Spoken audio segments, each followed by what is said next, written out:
Star Network is here. Hold no punches! I'm real revolutionary right now. Support this man, Black Media. He makes sure that our stories are told.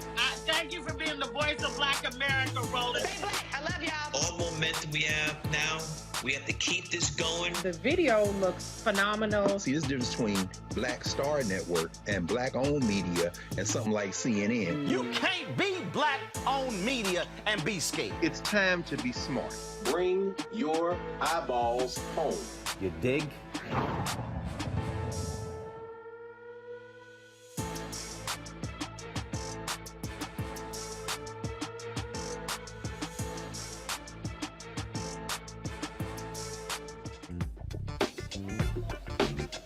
Today is Thursday, July 7th, 2022. Roland Martin Unfiltered, broadcasting live from the Mayflower Hotel here in Washington, D.C. with the National Bar Association.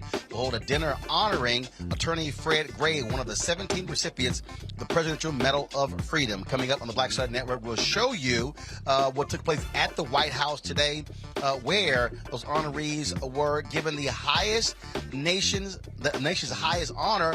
But Denzel Washington, one of the honorees, was not there. We'll tell you why. Also, Brittney Griner has pleaded guilty in a Russian courtroom. She said it was not her intent to bring drugs into Russia. We'll explain to you what that means with legal expert Candace Kelly. Also on today's show, protests continue in Akron after a black man was shot at 90 times by police, 60 of those shots hitting him and killing him. Also on today's show, we'll also tell you what happened with Derek Chauvin, how he's going to spend more time in prison for the death of George Floyd. It is time to bring the funk. I'm Roland Martin Unfiltered on the Black Star Network. Let's go. He's got it. Whatever the biz, he's on it. Whatever it is, he's got the scoop, the fact, the find. And when it breaks, he's right on time and it's rolling. Best believe he's knowing. Putting it down from sports to news to politics. With entertainment just for kicks, he's rolling. It's on go, roll, y'all. It's Roland Martin, yeah. Rolling with Roland now. He's funk, he's fresh, he's real, the best, you know he's Roland Martin now.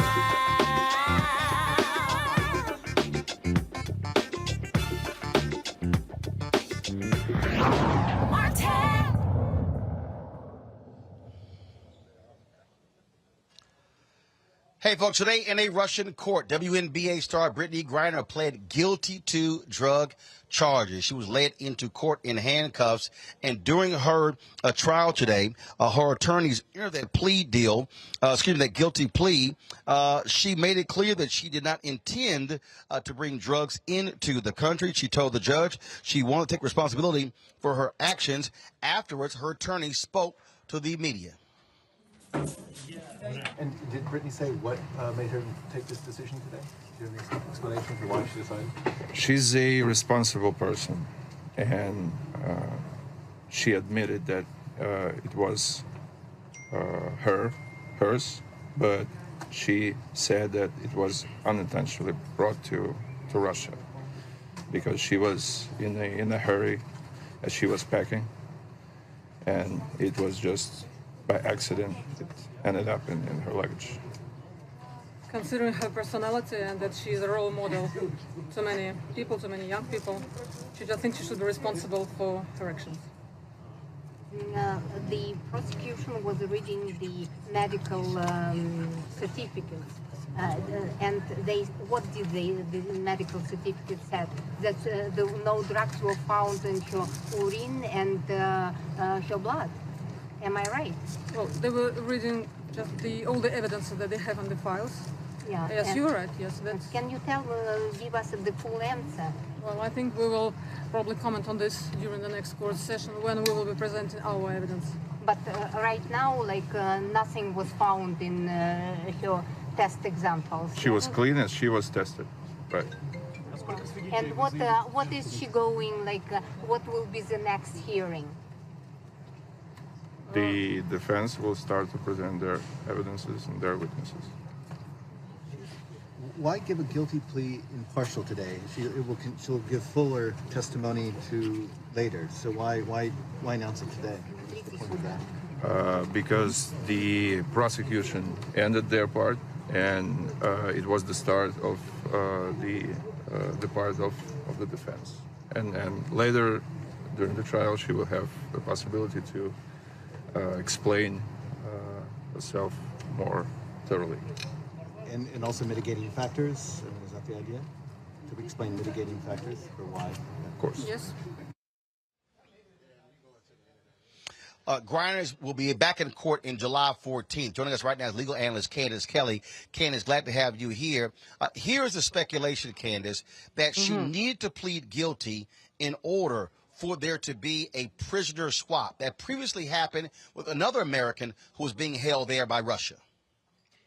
And Roland, you're exactly right. She needed to plead guilty because when we come to the table and you want to make some concessions and even be in a position of negotiating power and have that leverage, you have to say, I give a little bit of this and you give me a little bit of that. She had to plead guilty to go through the system, to go through the court system. I won't say the justice system because, as we know, the Russian court system, when you go to court in Russia, and the court that she's in, it's expected that she's going to be convicted. There's no question about justice.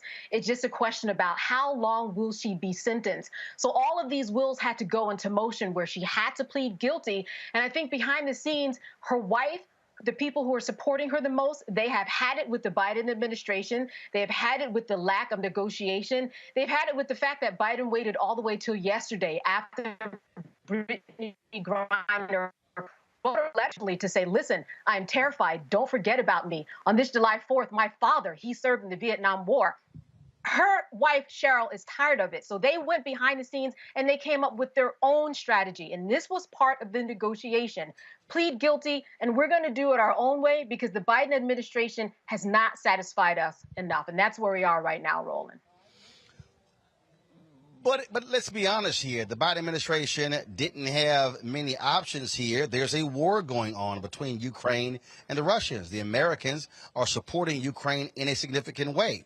This also is a huge political tool for Vladimir Putin to hold against the United States. So really, what options did the American government actually have? Well, listen, the fact that they were negotiating behind the scenes and it seemed like they were telling Brittney Griner's people, listen, just hold back for a moment. We're doing what we can do. Well, here we are 7 months later. They're asking, what have you done? You haven't even given us a call.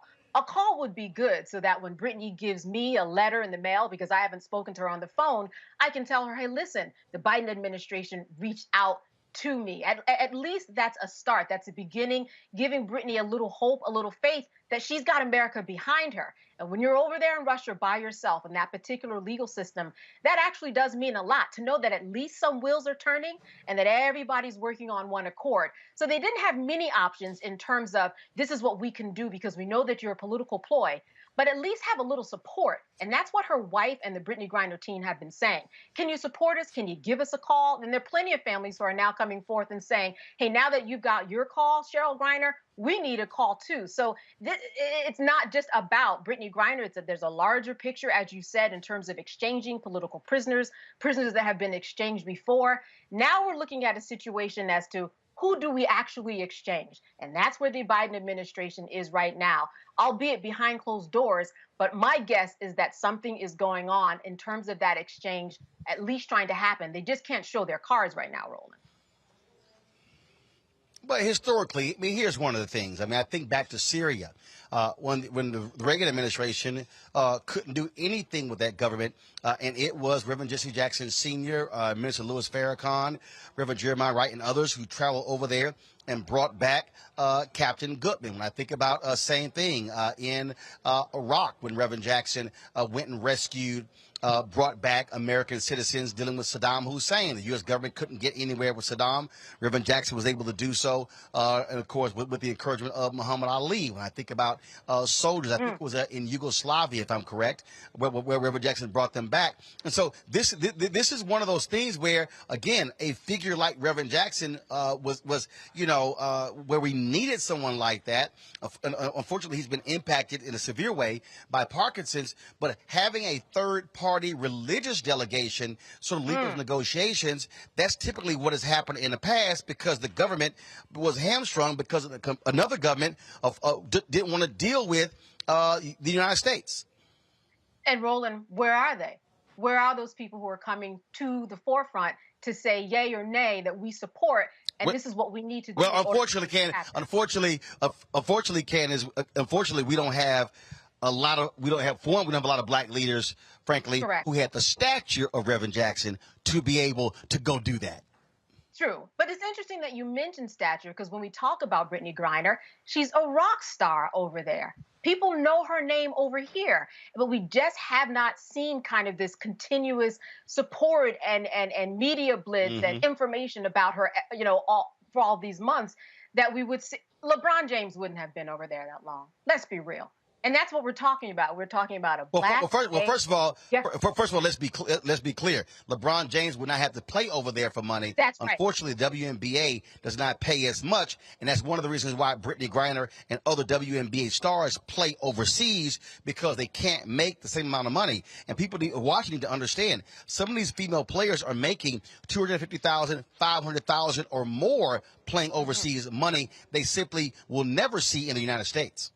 Right. And it brings up a lot of questions about equity, and not only the equity in terms of payment, but now that she's in this country where she was forced to play because she could get more money, how are they treating black gay women over there? Roland, how are they treating black gay women over here? We know that in Russia, they do not accept gays on a whole. By and large, they want them exiled. You can't even have propaganda kind of be pandered, as they say, to young people because they think it might corrupt and you can get criminally in charge. So you've got all of these factors going on, and in the middle of this, she's this political pawn somehow when she was carrying hashish, which has nothing to do with politics.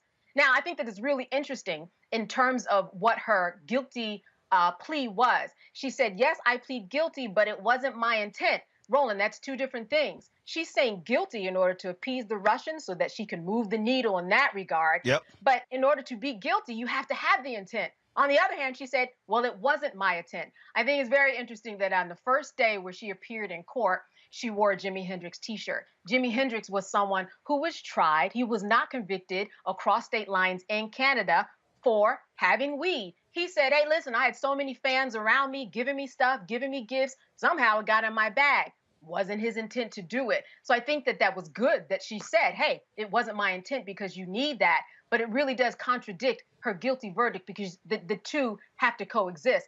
But that guilty verdict, the fact that she said it, satisfied the Russians. And in her mind, in Cheryl's mind, and all the people who came to the rally for her yesterday, in their minds, they hope that this will at least push the needle and give her a little leverage to kind of move this forward. At this point, they've said, hey, listen, we're looking to detain you for about 6 more months.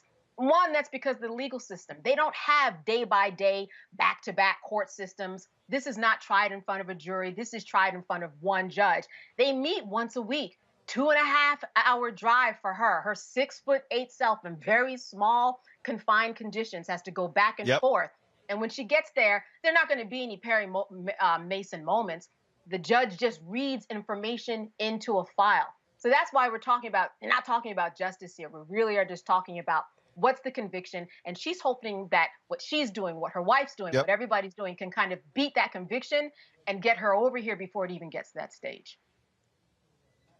Let's talk about the Derek Chauvin case. Today, he pled guilty and was sentenced to 20 years and 5 months for federal hate crimes violations in the death of George Floyd. He previously had been sentenced to 22.5 years in state prison.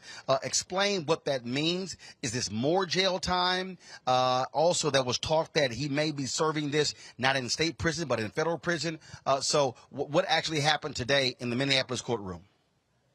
Well, what we had, as you said, that more years were put on. It depends upon how the system will look at it. He can either do it alongside of what happens, or sometimes they are built back to back in terms of the sentencing and the time that he serves. What we do know is that, once again, at least the courts are looking at this in a very serious way, where they're saying this is something that you need to have accountability for. Once again, this is a precedent-making case. And so that's what we're looking at here. We're looking at Derek Chauvin and more responsibility that is going to be left on his plate. And so that's essentially what it means. We do not know yet how this is going to play out. It depends upon what the powers that be normally in this situation want it to play out, in terms of if it's going to go back to back or if it's going to go coincide with the time that he is already serving. Now, he did have to admit a number of different things, and this is what the Washington Post wrote. For the first time, the former officer admitted that he kept his knees on Floyd's neck and body, even as he heard the man saying he couldn't breathe and ultimately became unresponsive. He acknowledged he heard bystanders urging him to check Floyd's pulse, but did nothing and blocked others from rendering medical aid. Chauvin also said that he, quote, knew what he was doing was wrong. Now, that was when he pled guilty in December. He did not offer any sort of apology today. So that is also significant, because the family, they wanted him to admit what he did was wrong. Right. This is someone who we didn't hear take the stands. Unlike other cases where we hear, the McMichaels take the stands and talk about what they did or did not do.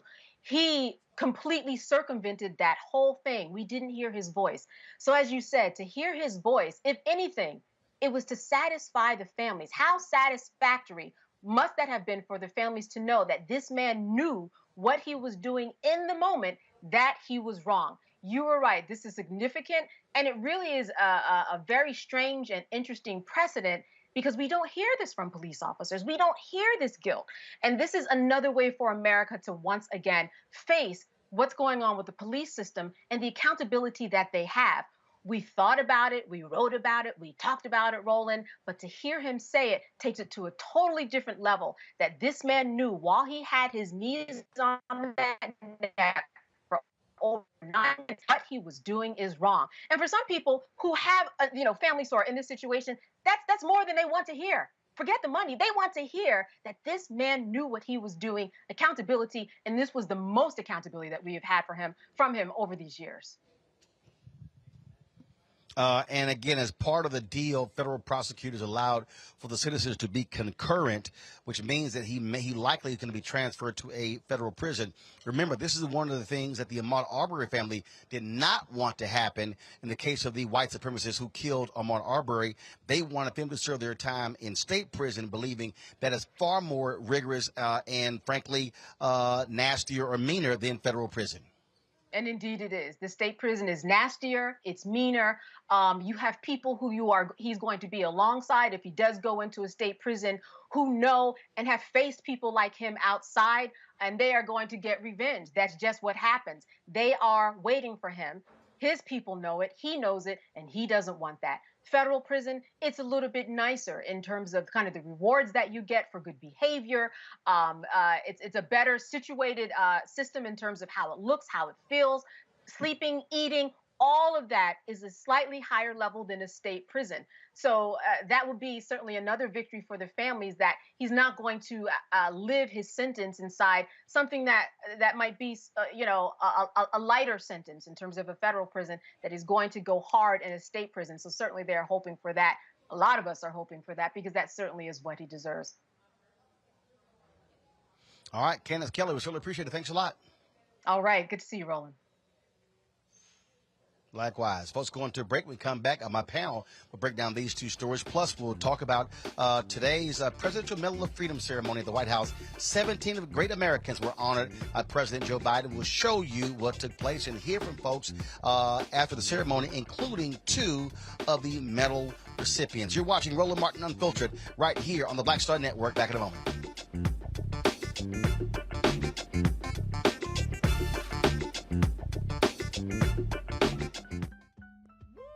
We're all impacted by the culture, whether we know it or not. From politics to music and entertainment, it's a huge part of our lives, and we're going to talk about it every day right here on The Culture with me, Faraji Muhammad, only on the Black Star Network.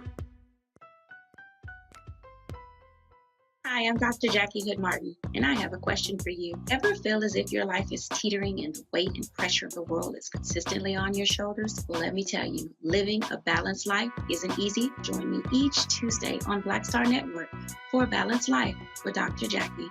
We'll laugh together, cry together, pull ourselves together, and cheer each other on. So join me for new shows each Tuesday on Black Star Network, A Balanced Life with Dr. Jackie.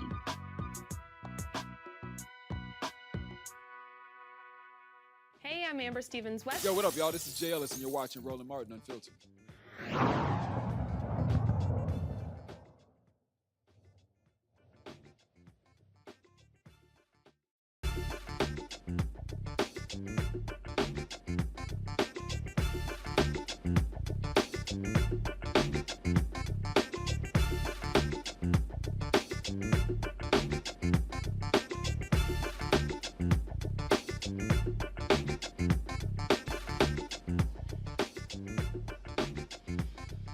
All right, folks, welcome back to Roland Martin Unfiltered. We are here at the Mayflower Hotel where the National Bar Association is holding a dinner in honor of Attorney Fred Gray, one of the 17 Presidential Medal of Freedom recipients. Let's bring in my panel right now. Glad to have them on the show. Erica Savage, founder of the Reframed Brain. Glad to have you back on the show, Erica. Reese Colbert, Black Women Views.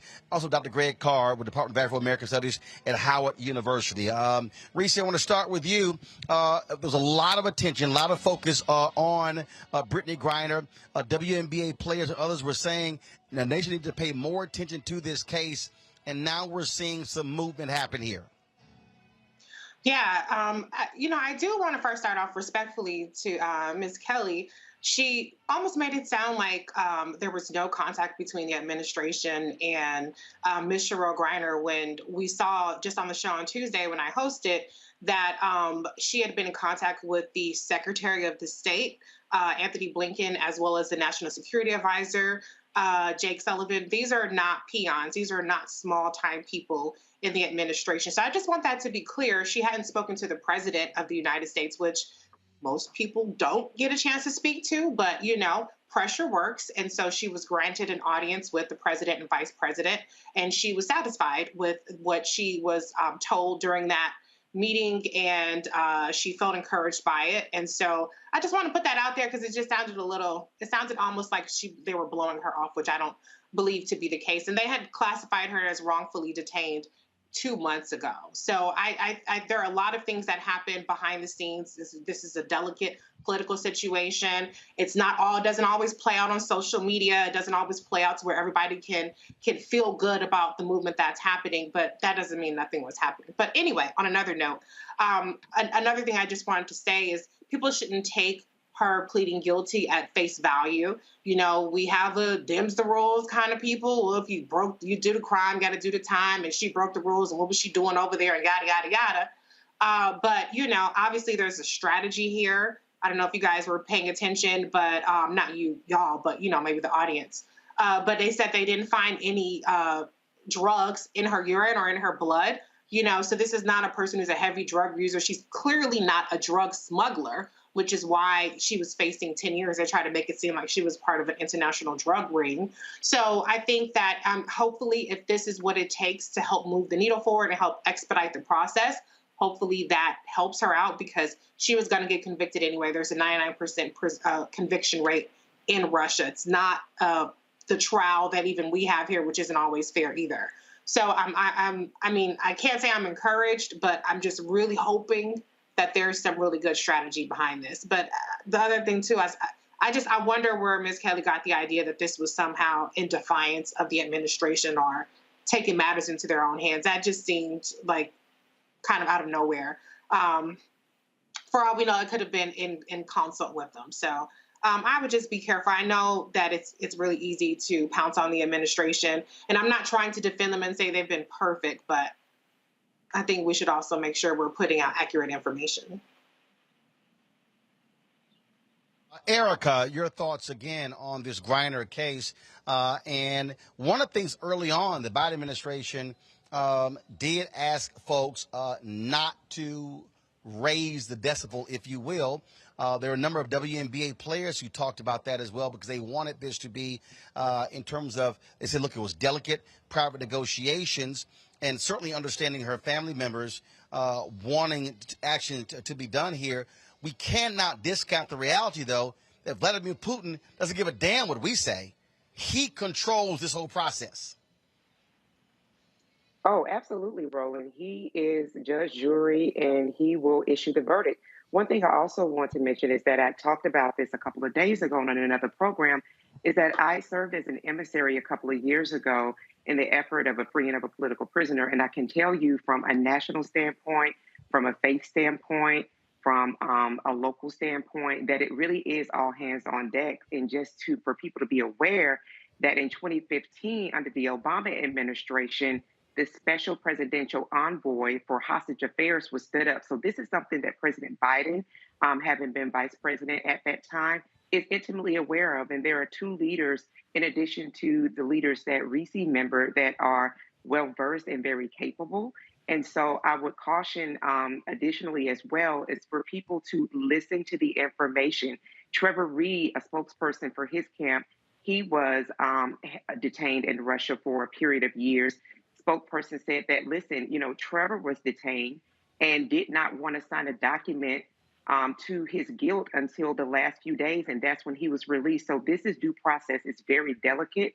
I can say during that time period, I said practically nothing. And so, it's just now that I'm kind of sharing a bit about that process. So, to Reese's point, as, we are flooded and just used to this level of, as soon as something happens, it's made available on social media. When you're talking about, BG was one of 70 WNBA players that was in Russia at the time, the only one that was detained. As her legal team said, that she was clean. There was nothing in her system, that she is a queer woman, Black, and a WNBA player, high profile. We know that Vladimir Putin, as a former KGB officer, keeps dossiers. He's very aware of what's happening in his country. So I think for people to really take all of the information in that we're receiving and just know that just because we're not seeing it play out as we would a movie, as we would see something frame by frame on social media, does not mean something that's happening. But it also want to go to the pressure campaign that is moved forward with the signatures of many people, myself included, that have called for her release, that this is something that definitely has worked in favor of BG. However, the delicate balance of ensuring that BG is freed and that those conversations are happening with relationship to her freedom. Again, as Reese said, our government has said that she was wrongfully detained. And so this is something that people want to be engaged. There was just a rally in Arizona with a congressperson from out in Arizona that her coach from the Phoenix Mercury just had. And so they're issuing support. So, if people want to find out if perhaps there's a caucus group within their particular congressperson's area that they're connected with, do that. Please sign the petition. Please keep her name lifted above the fold so that we know that BG is not forgotten. But be aware that just because we don't see it does not mean that things are not in fact happening, because they are. And look, Greg, you have the folks who are saying that, well, if this was Stephen Curry, if this was LeBron James, this would not be happening. But you also can't overlook the reality in terms of the pay inequities and the differences in these different sports. An NBA player doesn't have to go overseas. It's the players who don't make the cut in the NBA who play overseas. The fact of the matter is that women's sports, especially basketball in this country, simply is not even close to the NBA. The NBA is almost a $10 to $12 billion a year entity. The WNBA teams lose money. Those are facts. That's why female professional players have to go overseas to get paid well. And that's why she was in Russia. That's true, Roland. And I'm old enough to remember the American Basketball League. Look it up. That's why David Stern and the people in the NBA started the WNBA to put the ABL out of business, which was projected to be a owner and player profit-sharing proposition. Go look it up. But at any rate, the point is this. If it was Stephen Curry or LeBron James, not only would they be in jail, they would be in jail with even more press. The sexism would come in the amount of coverage, I think. Let's be very clear. Brittney Griner, BG, would be in the United States if it were in the interest of the Russian government. Let's just zoom out and look for a minute. Most of the countries in the world have not picked a side between Russia and the Ukraine. They've remained non-committal. India, which is the world's largest democracy, has blocked every, or at least abstained in every UN resolution condemning Russia. The United States and Europe don't have the muscle to move the world. India, Brazil, Mexico, South Africa, well, most of the African countries, the Caribbean, Latin America, they're staying out of it. They're trying to see what are their economic and strategic interests. Now, you know, there was a pushback on one of the islands in the Black Sea. The Ukrainians look like they might regain control. That would open up the grain again. Because remember, the Ukraine is a breadbasket in many ways of Central Europe, and it affects Africa. These countries are looking at their interests. And I'm glad you mentioned Robert Goodman and Minister Farrakhan, of course, Jesse Jackson, our brother Jeremiah Wright. Saddam Hussein was trying to embarrass the United States. Understand how geopolitics works. See, this is why we have to, particularly as Black people, stop looking at these things as domestic issues. That's soap opera stuff. I couldn't agree more, Erica, when you start talking about this. The bottom line is this. Saddam Hussein gave that brother up because it was a thumb in the eye of the United States government. Now let's get to Brittney Griner. The name people need to Google is Victor Bout, V-I-K-T-O, Bout. Victor Bout was convicted in 2011 of selling guns to the FARC rebels in Colombia and imprisoned in the United States. Victor Bout's lawyer has said this week that if the United States engaged in a prisoner swap, Victor Bout for Brittney Griner, she'd be home right now. But the Justice Department is against all kind of prisoner swaps. Meaning what? They're having a battle, as Reese says, in the Biden administration. And guess who's going off script?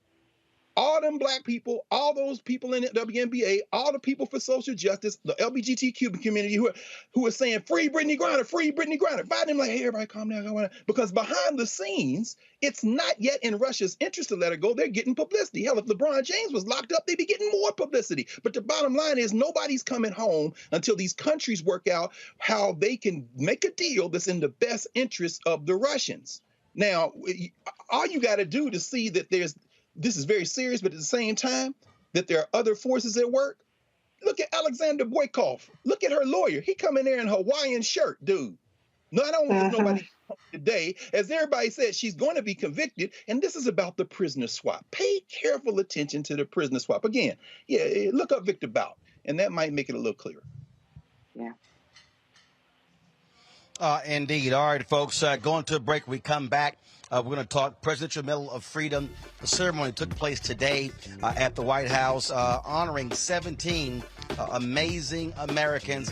We'll show you what took place, as well as cover some other news. This is Roland Martin Unfiltered, broadcasting live from the Mayflower Hotel here, the nation's capital, Washington, D.C., where in less than an hour, the National Bar Association will hold a dinner in honor of one of those recipients, civil rights attorney Fred Gray, 91 years old.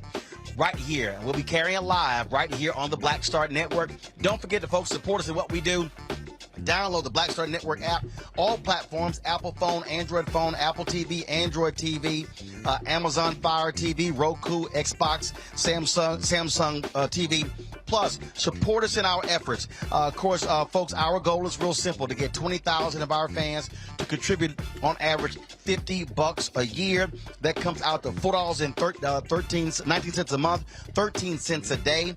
I told y'all what happened. Of course, the accident that we had, our Sprinter was totaled. And of course, it was only insured up to $125,000. And so we've got more than likely have to pay additional $75,000. The second one, we're working on it right now. Hopefully we'll get it in September. And so you can support us, check our money orders, P.O. Box 57196, Washington, D.C. 20037-0196. The Cash App is $RM Unfiltered. PayPal is R Martin Unfiltered. Venmo is RM Unfiltered. Zelle is Roland@RolandSMartin.com. Roland@RolandMartinUnfiltered.com. We'll be right back. I'm Deborah Owens, America's Wealth Coach. And on the next Get Wealthy, what do the ultra wealthy know that most of us don't?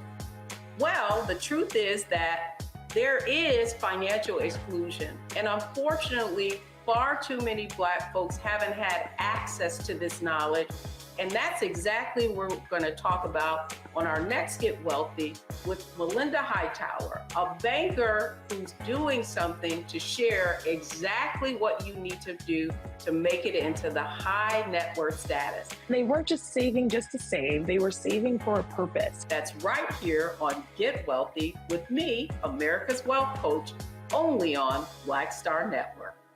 Pull up a chair, take your seat. The Black Tape with me, Dr. Greg Carr, here on the Black Star Network. Every week, we'll take a deeper dive into the world we're living in. Join the conversation only on the Black Star Network. Hi, everybody. This is Jonathan Nelson. Hi, this is Cheryl Lee Ralph, and you are watching Roland Martin, Unfiltered. I mean, could it be any other way? Really? It's Roland Martin.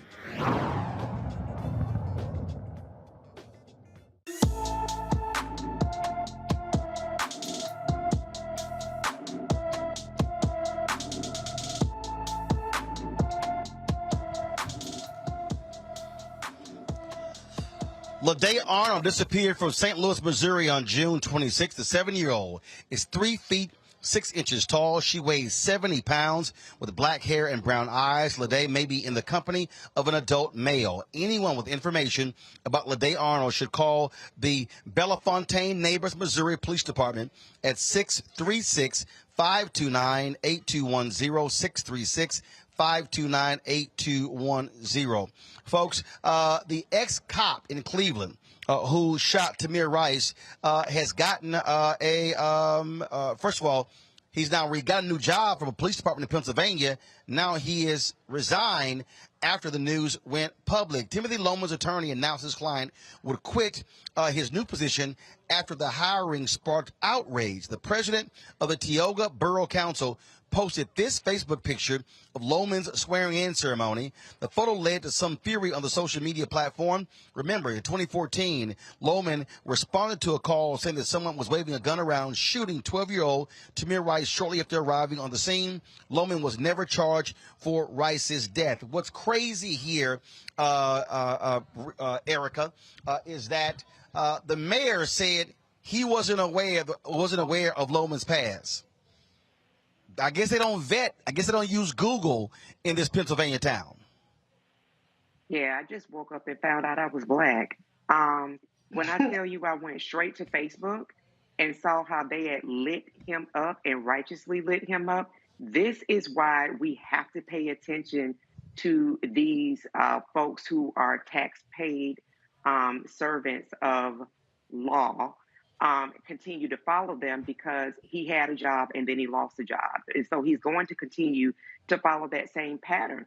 The person from within that particular council that posted that picture just the other day had posted something around Epstein's girlfriend around her sentencing and saying something smart around that. And so then people started going in to say, so what the hell were you doing hiring someone that killed a child? And so here we are again with a person who is swearing to uphold some kind of law that allows Black children, Black bodies, grandparents, mothers, daughters, and the rest to be treated without incident. We're seeing how our late brother Jayland Walker had 90 rounds fired upon him, 60 that landed, and that he was brought to the medical examiner's office as though a bounty. And so it is incumbent upon all of us as a community to make sure that this pressure campaign continues to come. He should never have a job. He should always have to suffer to eat, to provide for himself, to hopefully use a washcloth and wash his nasty behind. He should always have to pay for that, for taking someone's child out of this world in 2014, in 2012, excuse me. Can't recall what year it was, but very glad that the pressure campaign It took place in 2014. 2014. And so glad that the pressure campaign, that people are staying woke and paying attention, and that we have to continue to follow this type of leadership that we continue to see. Just keep his name at the top of the fold, Timothy Lil Name. Greg, this is why, look, I and others believe there should be a national database. Cops involved in these type of shootings, names should be there because, frankly, they should never, ever have a badge or a gun. Absolutely. And Reese, I think about you, since you probably say something about this. All that legislation that was stalled in the United States Senate after it passed the House, that was trying to get to the President of the United States desk, this is one of those things.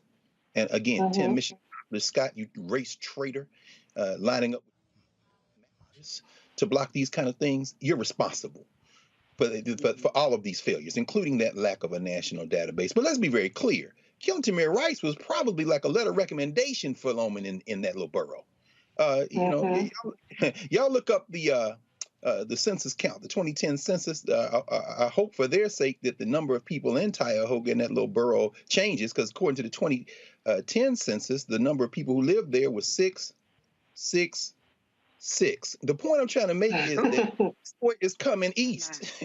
Now he's 4 hours from Cleveland. Now he's coming east. He's right on the New York-Pennsylvania border trying to get a job. And that photograph you showed, the white dude swearing him in looked like he had on an open collar version of that shirt that Brittney Griner's lawyer had on in that picture in Russia. My point is, it's easy going, easy like Sunday morning. And as you often say, as we often remember, of course, the old saying that Pennsylvania is Pittsburgh, Philadelphia, and Alabama in between.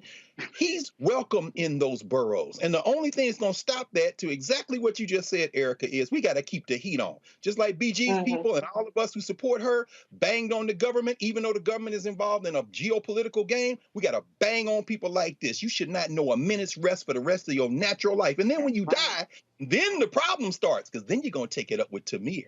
Then you're going to take it up with George Floyd. Then you're going to have to deal with Breonna Taylor. See, the ancestors waiting on your ass. That is, if you're close enough to deal with them, because you might actually be with the other people in the 666 borough that you almost got hired. I mean,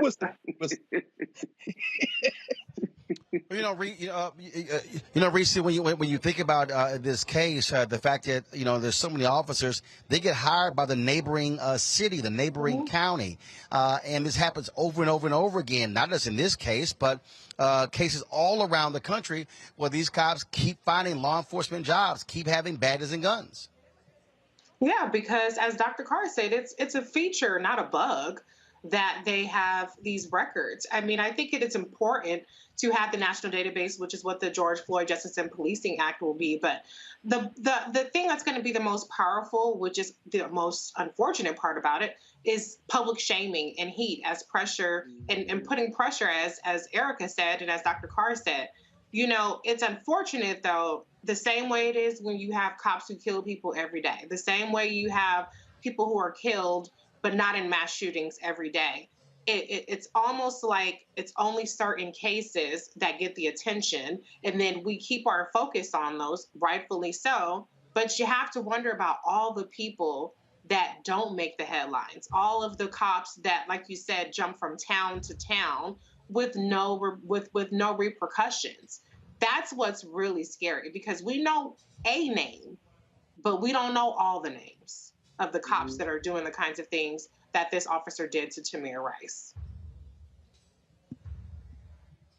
Folks, the protests continue in Akron, Ohio, in this just shocking and sickening case. Black man, 90 shots fired.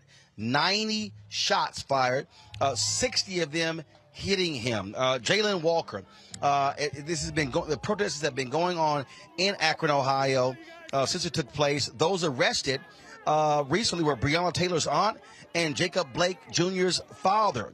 Akron police say protests were peaceful until 8:30 last night, when around 50 protesters began to block and disrupt traffic near the Akron police station. Officers deployed tear gas to disperse the crowd after warning protesters. White and Blake joined more than 40 protesters who have been arrested since this weekend. Again, Jayland was shot more than 90 times by 8 officers, hit by more than 60 bullets on June 27th. What should have been a routine traffic stop. President Joe Biden says the Department of Justice, they are monitoring this case. Make one serious comment about the shooting and the death of Jayland Walker. The Justice Department and Civil Rights Division of the FBI field office in Akron, Ohio, and the local U.S. Attorney's Office are closely monitoring and reviewing what happened. The FBI continues to coordinate with state and local partners to provide resources and specialized skill. If the evidence reveals potential violations of federal criminal statutes, the Justice Department will take the appropriate action. And I just want you to know what's going to happen. The 8 officers involved are on paid administrative leave. Greg, I will start with you. Again, another example, traffic stop leads to death. Yes, sir. I mean, we've seen this too much.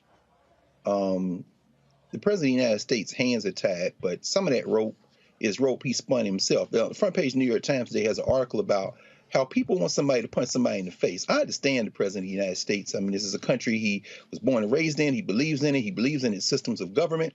And just like his Justice Department is very likely standing in the way of a prisoner swap, and maybe with legitimate concerns, he's saying, sitting there, you know, if this, if that.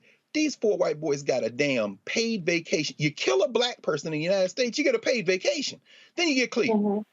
I mean, if something happens and maybe you get convicted or something, they ding you up. And that damn white national Supreme Court is chipping away at the possibility of you being dragged into civil court. Oh, don't worry. They're going after these settlements that are being settled. They come from our tax dollars. So I kind of feel for the President of the United States. At the same time, I was shaking my head because I'm saying when you kill a black woman or a black man, a black boy or a black girl in this country, you get a paid damn vacation. Yeah. This is what we're on the verge of now. We're on the verge of black people saying, don't take them to court. Let them go back to work. ... Because as these militias ramp up and arm up, as they get ready to try to steal the 2024 election and they all get guns, you know, more and more people are saying, you know, if we're going to get slaughtered, if we must die, then we're going to test the damn Second Amendment. Say I can get a gun? Okay, I'm going to get the strap. License and boom! I'm not wishing it on you. I'm saying you are daring people. Because if you're just going to get killed anyway, why the hell would I get shot in the back? Hell, if I'm going to take 2 in the chest, I might as well, what did Jay-Z said? He threw 2 at me, I threw 4 back. Mm-hmm. Please understand, putting these white boys on damn paid vacation for murder is an incentive to get more of them to do the damn same. You know, and that's the thing, you know, that drives me crazy, Reese. 8 cops. When I was in Louisiana for Essence Fest, I was talking with one of the New Orleans Police Department officers, an African American, and he said, I don't give a damn what those cops say. There is no justification for 8 cops firing 90 shots at one person. Period. And to further add injury on top of injury, they handcuffed a body that had been obliterated, shot from ankles to his cheeks with 60 gunshot wounds, and they handcuffed him. Even after he was dead, handcuffed him when they brought him in for an autopsy. That's no different than pissing on his body, spitting on him. That's how much they wanted to degrade him. That's how much vitriol and demonic energy they had towards a person that was just on the traffic, just driving, just driving. So this is a soulless demonic force that has the word police written on it. And I don't know how much we can do to solve that. I'm not for all of us picking up arms because I don't think black people have the best aim. Not as good as white folks do all the time. So I would like a peaceful solution. But, and I'm not trying to stereotype, somebody's going to be like, I'm a marksman. Okay, you are a marksman. But we are hitting a point where it's going to bubble over because 60 shots, 7 people dead, and 1 person out of those 2 situations walks away. And it's not the person who was on a traffic stop. It's the person who killed 7 people and walked away. Something has got to give, and I don't know what it's going to take for people to say, we got to figure some shit out because what we got going on right now ain't working. Yep. But this right here, Erica, is why I said on the anniversary of the George Floyd death, the 2nd anniversary, I really hope the families, I really do hope they come together and issue a national statement calling on President Joe Biden to bring them to bring law enforcement, to bring Senator Tim Scott, Lindsey Graham, Republicans to the White House to say, get the George Floyd Justice Act bill back on track. I said, and I told Attorney Ben Crump, I'm going to see him tonight at this dinner. I'm going to say it again. In fact, I'm probably going to say it because I'm emceeing. I'm going to say it from the podium because there needs to be another attempt at it. Look, they can't say we don't have enough time to get it done. And what that will do is it will force Scott and Graham to look these black families in the eye and say why we have failed or we can't get it done. So the pressure must continue because this kind of crap has to stop. Oh, absolutely, Roland. And I'm so glad that you use your bully pulpit appropriately to do that. If we could just have more people that would exercise that same level of care. I will say with regard to Tim Scott, that's what I'll call him, Tim Scott, that, you know, for him to be reminded of who he is. And I think that continually putting in the face these black families, I think about Jayland Walker's mother, and it really, breaks my heart to have seen and listened to her as she sat in a church, a place she felt safe, a place in his and Lindsey Graham's own state where 9 black people were gunned down while having Bible study not that many years ago. That's where she was rocking back and forth, crying, giving an interview, number one, grieving the death of her son, but the way in which her son was executed and executed on body cam for the world to see, and executed in a way by these slave patrol agents where they were reloading magazines as though they were as if they were hunting an animal. When I look at that crowd, the footage that you showed just a moment ago, I'm looking at the restlessness of a crowd. I'm seeing people that are pushing back against the police, that are refusing and saying, well, if you're going to mace me, mace me. I'm still going to record it. I'm looking at other black men coming to the aid of black men. People are tired as hell. And I think that if these folks think that there is not a bill that is coming due, baby, as soon as you put seed in the ground, it starts to germinate. And those seeds don't come up right away, but they do come up. And so for those 8 officers that are on paid administrative leave at the expense of those taxpayers in Akron, Ohio, I hope they continue to stay in the streets. I hope they keep the pressure campaigns up. And I hope that they continue to ensure that Jayland's name is not lost as we continue to face more and more gun violence. Do not let this black man's name fall to the ground. All right, folks, hold tight 1 second. We're going to go to another break, and we come back. We're going to show you what took place at the White House today. The Presidential Medal of Freedom, 17 honorees, and, of course, luminaries, civil rights luminaries, Diane Nash, as well as Fred Gray. They were honored. Simone Biles became the youngest person ever awarded the Presidential Medal of Freedom. Denzel Washington is an honoree, was not there. We'll explain why. You're watching Roland Martin Unfiltered right here on the Black Star Network. Back in a moment.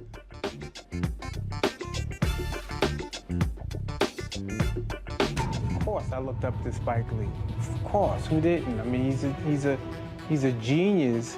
But then also, I was this kid from Brooklyn, right? That felt like, give me my damn respect. I made this, this creative art, right, that people are responding to. And it would have been great if we had the opportunity to sit one-on-one. Hold on 1 second. Okay. Spike. What's up, baby? So I'm in LA right now. I got a one-on-one series with my network, Black Star Network. And I'm interviewing Maddie Rich. I appreciate that, bro. That's a big moment, man. That was like, man, that was good. Got me all choked up. That's good. Well, I'm all about connecting. Appreciate that, bro.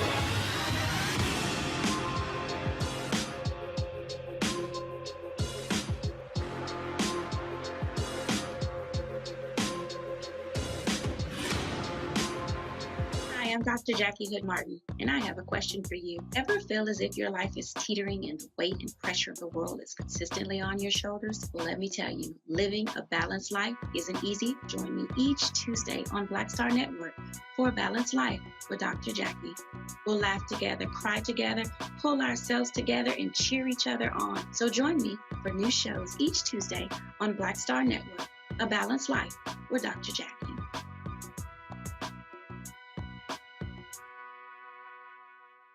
Hey, what's up, everybody? It's Godfrey, the funniest dude on the planet. And you're watching Roland Martin Unfiltered. Ow.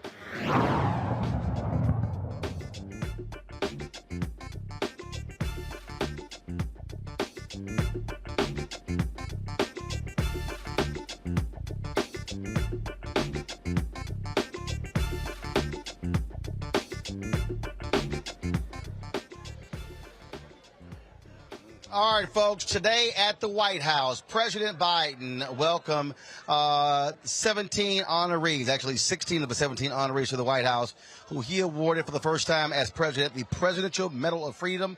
It's the highest honor given to an American citizen. They hail from all walks of life, politics, civil rights, law, sports, you name it. They were all there. We live streamed it on the Black Star Network. And again, so this is the video of them all walking into the room. And so the president, he introduced each one of the honorees. This is what he first had to say about Simone Biles, the greatest gymnast ever in American history. Congresswoman Gabby Gifford.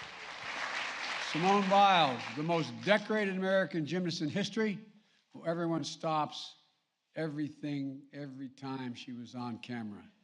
Just to watch, just to see her. When we see her compete, we see unmatched power and determination, grace and daring. A trailblazer and a role model. When she stands on the podium, we see what she is, absolute courage, to turn personal pain into greater purpose, to stand up and speak for those who cannot speak for themselves. Today, she adds to her medal count of 32. I know you're going to find room. 32 Olympic and World Championship medals. At age 25, the youngest person ever to receive the Medal of Freedom. The youngest ever.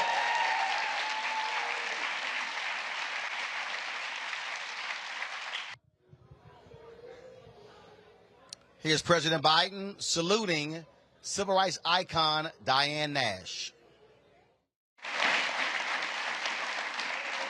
As a 23-year-old student at Fisk University, Diane Nash received a phone call from Attorney General Robert Kennedy's top deputies, warning her about the violence at the next stop of the Freedom Ride she organized across the South.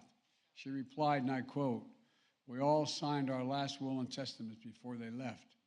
We know someone will be killed, but we cannot let violence overcome nonviolence." Think of that. With unmistakable courage and unshakable courage and leadership, Diane Nash shaped some of the most important civil rights efforts in American history. A key architect of the sit-in movement in Nashville. After 4 little girls were murdered at the 16th Street Baptist Church in Birmingham, she called for a nonviolent movement across Alabama that planted the seeds that became the Selma campaign 2 years later. Her activism echoes the call of freedom around the world today. And yet, she is the first to say the medal is shared with hundreds of thousands of patriotic Americans who sacrificed so much for the cause of liberty and justice for all. And by the way, she asked me to make sure to add that because she didn't want to take all the credit herself.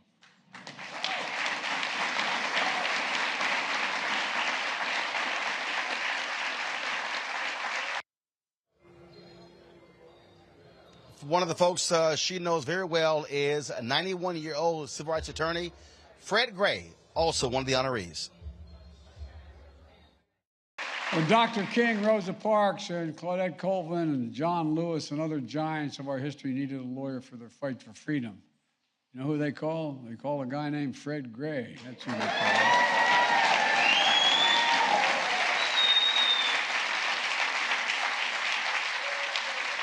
One of the most important civil rights lawyers in our history. Fred's legal brilliance and strategy desegregated schools and secured the right to vote. He went on to be elected as one of the first African Americans to Alabama state legislature since Reconstruction. An ordained minister, he imbued a righteous calling that touched the soul of our nation. And at 91 years young, he's still practicing law. He's still...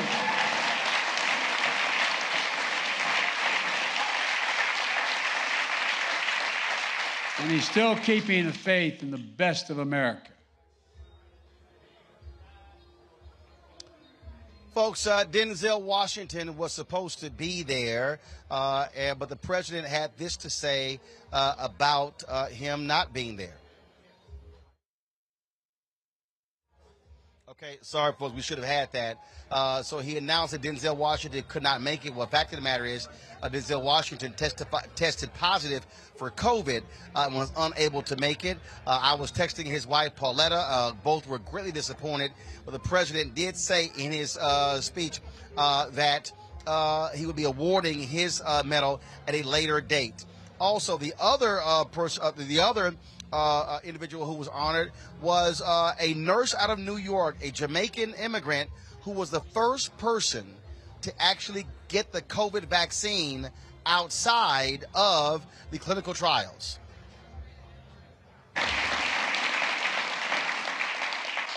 When she was 18 years old, Sandra Lindsay immigrated to Queens, New York from Jamaica to pursue her dream of becoming a nurse. As director of nursing and critical care at a hospital in Queens during the height of the pandemic, she poured her heart into helping patients fight for their lives and to keep their fellow nurses safe.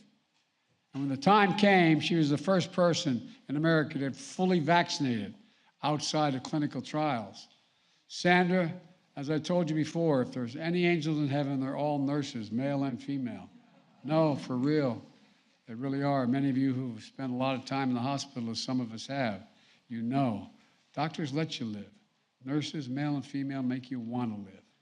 Make you want to live. Sandra's vaccination card and hospital scrubs and badge are part of the Smithsonian National Museum of American History exhibit on COVID-19. Today, she receives our nation's highest civilian honor and deserves it. Sandra Lindsay, again, there, the Jamaican ambassador. Ambassador Marks was there to see that take place. Other people there, Senator Alan Simpson, Cindy McCain accepting the award on behalf of her late husband, Senator John McCain. Lorraine Powell Jobs, the widow of Steve Jobs, was there. Also, founder of, first of all, there were other people who were there as well, just amazing individuals. Former Congresswoman Gabby Giffords was there as well. A strong proponent of gun laws, and so many others who were receiving the awards. Now, when it was all over, there was a pianist that was playing different music, and then all of a sudden began to play, lift every voice and sing. And of course, when that happens, black folks gonna sing the song. Ring with the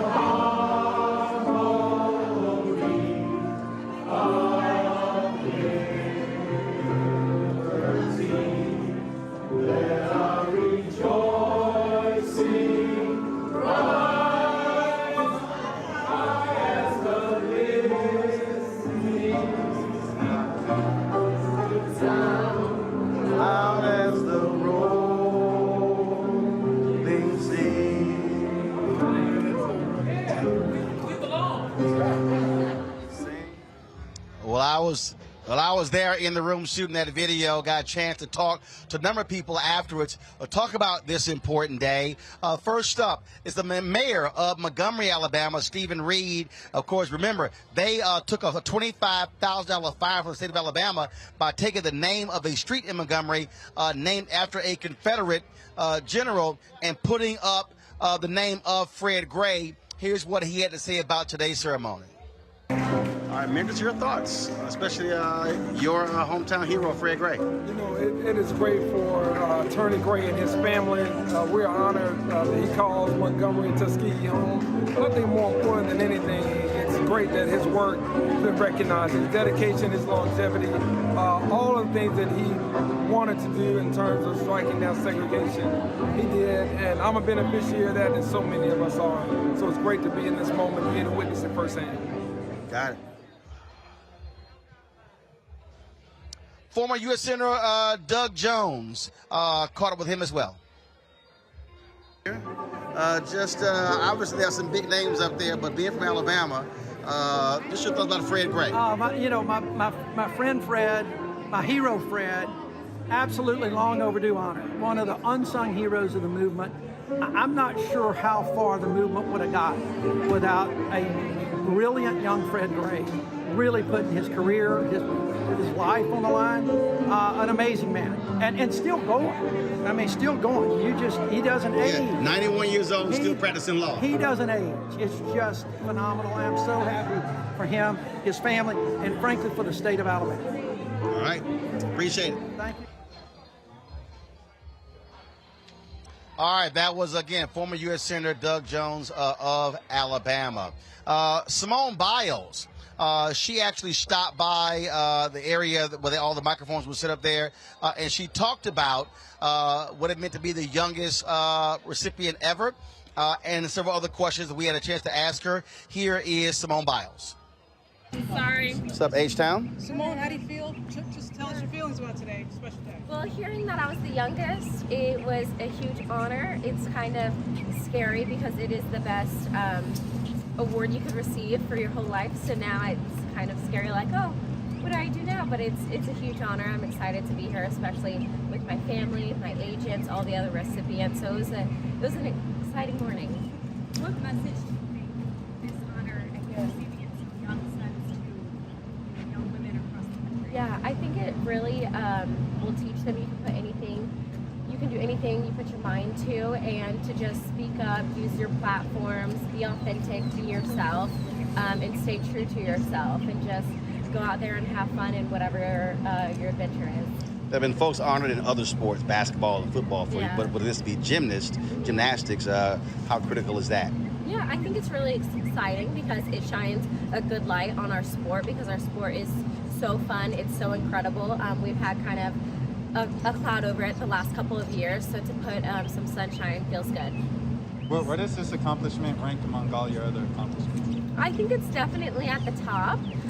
For me, obviously, going to the Olympics and winning all of those medals, I put in so many years of hard work and stuff, but to be recognized from the president and everything else is really special.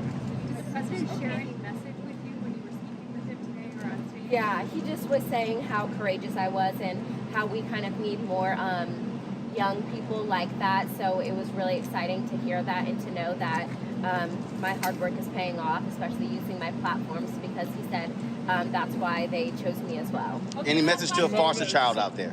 Sorry? Any message to a foster child out there who's watching this? Yes, I support you. I believe in you. Keep up the great work. You can do anything you put your mind to, and we're trying to do as much as we can for the foster community, and I'll continue to do that. Thank you. Okay, you're so sorry. Dennis Archer, former mayor of Detroit, former president of the National Bar Association, shared his thoughts. What's your thoughts on these honorees? Diane Nash, Fred Gray, some historic figures on that stage. I thought it was just outstanding, and to see all of us here celebrating the recognition of what they contributed and what they meant to all of us. There's so many people I know would love to have been here, and there was a link. I think if you got on it, you could see it even though you're not here. I want you to know that I've been enjoying watching you on television. I appreciate it. I thought your interviews have been outstanding, and they show great respect for your contribution to what you've done and do for all of us. Keep up the good work. I will do. Well, you know, I got to represent an alpha. I appreciate it. Good seeing you.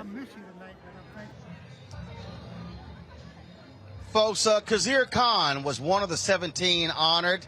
I met him a few years ago. He's a big fan of mine, and we had a good conversation outside of the White House about what it meant to be a Presidential Medal of Freedom winner. Here's our conversation.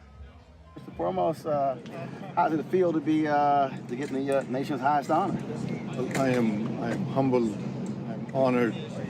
I'm grateful to President Biden, and I'm grateful to his administration for being the champions of diversity, equal dignity, and I accept this on behalf of all immigrants. I am a first-generation immigrant to this country, came empty-handed and received amazing love and support, and have built nothing to something. And then to receive this recognition, it means so very much to me.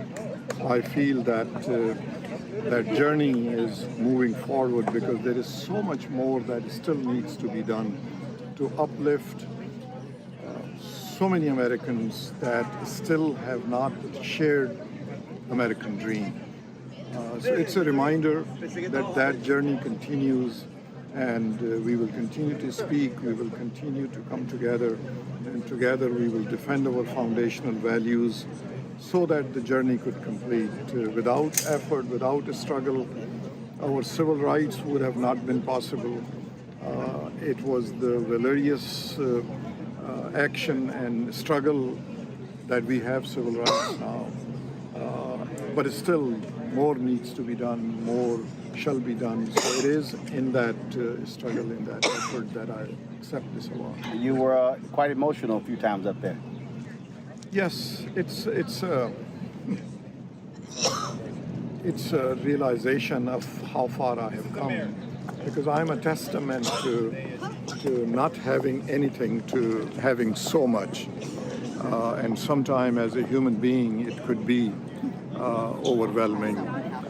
To come to full realization is standing next to the President of the United States and realizing that in the authoritarian dictatorships, I did not matter. I was no one. Here I am receiving this nation's highest recognition.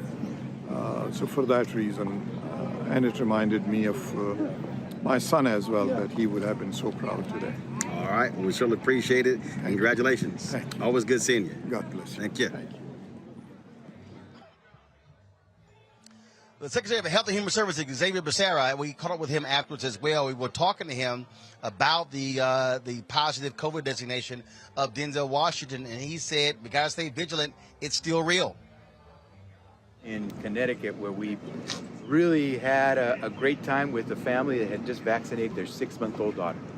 And that's what we want people to know is today we've got a way to stay alive, stay safe, and stay healthy. It's the vaccine.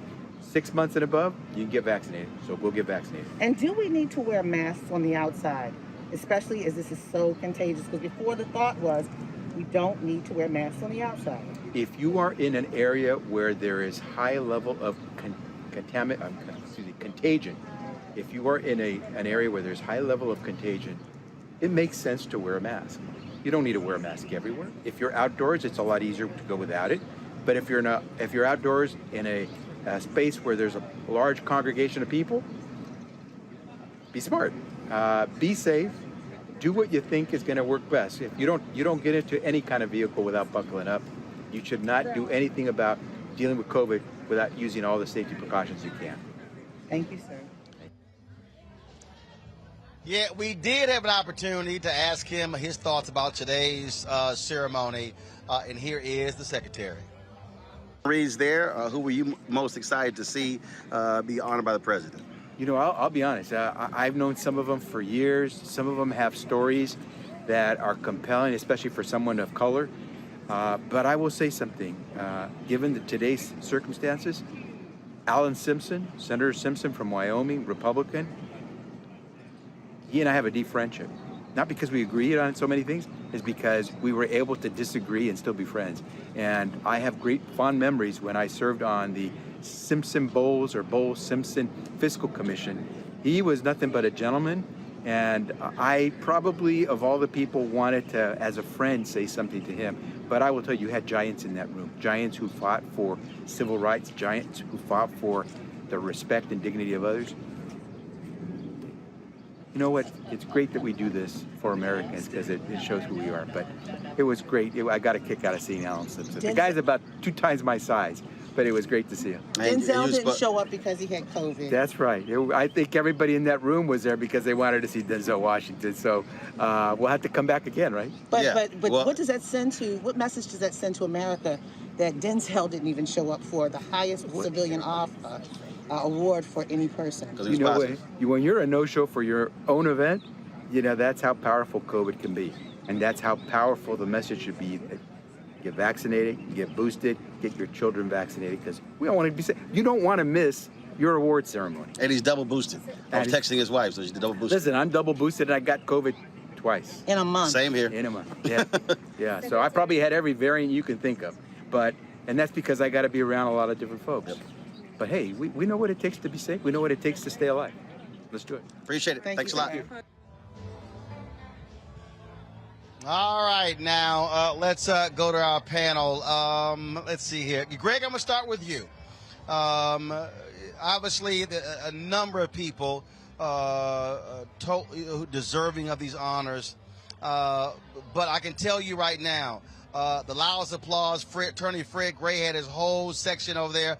Every living president of the National Bar Association was there. A number of folks there to cheer him on. And, of course, civil rights stalwart Diane Nash. Absolutely. I'd like to correct the secretary. It doesn't show who we are. There is no work. There is no we. It shows who the people who live here are. It's a minor thing, but actually it's very major. You know, leave it to one of the greatest actors in the history of motion picture and theater to steal the scene, because now he gets his own individual ceremony. So shout out to Denzel Washington. But that having been said, you know, Simone Biles obviously deserves that medal. I mean, of course, it's the Medal of Freedom, which means really doesn't mean a whole lot. I mean, it's demographics. It almost like Democratic National Convention, right? They checked all the boxes. They got Megan Rapinoe for LGBTQ. They got the bipartisanship with Simpson and John McCain, Richard Krumka, the old labor movement. You know, he's warming up for the midterms. But setting that aside, you know, and I know Fred Gray is your friend. You've interviewed him. I suspect you might see him tonight if I'm reading the tea leaves here. But, you know, Fred Gray just published a book, and I just got it a couple of weeks ago, Alabama versus King. This is his other book that follows up his memoir, Bus Ride to Justice.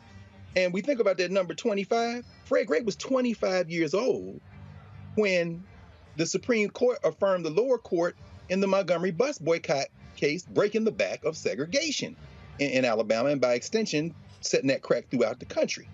So, I mean, if this were a country where there was a we, he'd have gotten that medal along with Coretta and along with Martin and along with everybody else in Montgomery, E.D. Nixon, Rosa Parks and them, and Joanne Robinson. They'd have got that medal in 1956. But 3 years later, as he opens his autobiography, Bus Ride to Justice, he went up the steps of the Supreme Court and argued for Dr. Charles Gamillion, Dr. Gamillion in Tuskegee, Gamillion versus Lightfoot, and rewrote the law on gerrymandering.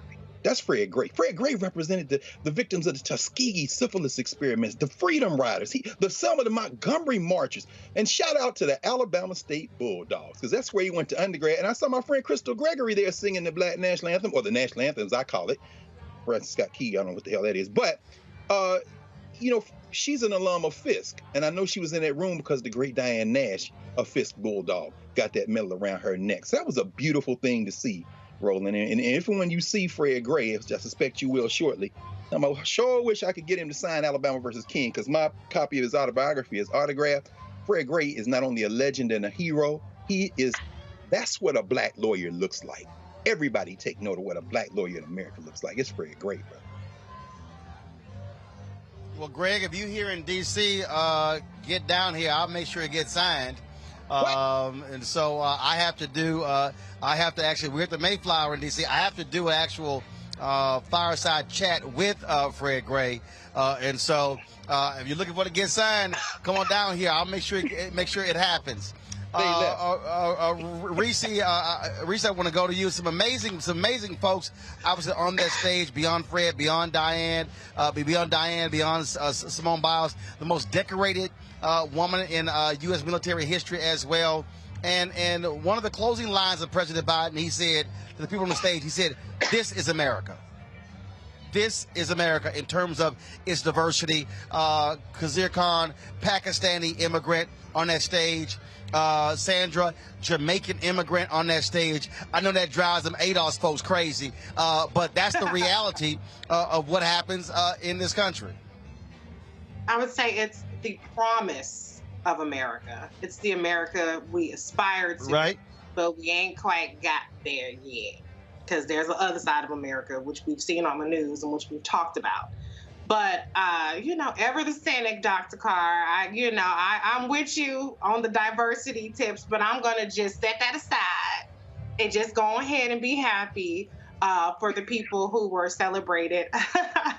In particular, for me, Simone Biles being celebrated, I love that it was about, I love that it was on the heels of her exercising some self-care and putting herself first in terms of the mental health episode that she had at the Olympics, and she was viciously attacked by people like Piers Morgan and others behind it. And so I like that she's getting recognized for the totality of her experiences, being an abuse survivor, her advocacy in that realm, as well as her advocacy in mental health, as well as her accomplishments.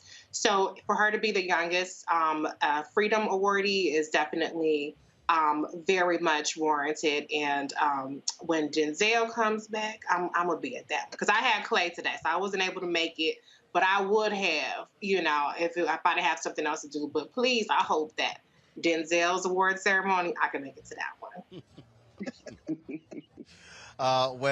Trust me, I was texting Pauletta. She was in tears. They could not be there. And she said, "I really hope Biden presents this in person to Denzel." And then when Biden announced that he would be presenting it later, she sent me the church happy dance emoji. So she was certainly happy about that. And I told her, I said, Pauletta, you make sure they don't do that photo only. You make sure there's video and it's live stream, and I'll be happy to come in and do it for y'all, as long as it gets done. She said, exactly. That's going to absolutely get done. Erica, your thoughts about today's honorees? Yeah, so I definitely echo Reese in her sentiments around Simone Biles. So do, because you think about children in the foster care system and some of the different trappings that children do fall into. It is just amazing to see how she has flourished and really is a beacon and a voice for that community as well. So glad to see her, the nurse who her work continues forward with mental well-being. And so definitely championing what she did. It was just a pleasure to see. And I took to great heart seeing Mr. Khan. And I put my hand over heart a few times. I'm so glad that you interviewed him again, Roland, and showed him to listen to him talk, because I can remember in the not too distant past, an orange son of a Klansman ridiculing him.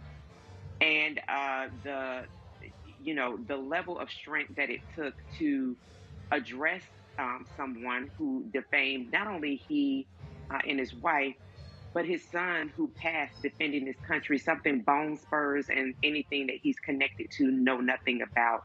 So that was really heartwarming to see him, to hear him, to see him be honored in that way, and just really to see all of the people that were there that were being honored in such a beautiful way. It really does kind of give us a real selah, just a moment to pause and to breathe and just to really celebrate folks. So really glad to see the interviews that you got to know that you were in the house, and to see some well-deserving people being lifted forward. Indeed. So it was great. So, folks, just so you understand here, I am here at the Mayflower Hotel, the National Bar Association. Ariel, let's get a shot of the room if we can. the National Bar Association, they're having an actual dinner in celebration of Fred Gray. All of the living presidents are going to be here. This is the program right here. This is the program right here. President's Dinner celebrating Presidential Medal of Freedom, the Honorable Fred Gray Sr., Sheila Jackson Lee, Honorary Co-Chair, Terry Sewell, Honorary Co-Chair, and Alicia Hughes is the dinner chair. So Reverend Al Sharpton was supposed to MC this, to my understanding. They texted me yesterday when I was in Birmingham asking me to do it. I said, well, sure, as long as we can actually do the show from here and also live stream from the actual ceremony, the dinner. Kristen Clark, of course, Civil Rights Division head of the Department of Justice, should be here, give us remarks as well. So we'll be carrying all of that right here on the Black Star Network. So let me say this here. And so certainly congratulations to all of the winners. But there was one person who I really hope was going to be honored as a part of this class. And it was very interesting, Greg, to hear the president mention Diane Nash's role in the Nashville movement. And I'm going, but you got to honor the architect of the Nashville movement. Reverend Jim Lawson is still with us, 92 years old, gave that eulogy at Congressman John Lewis's. He was the one who trained John Lewis.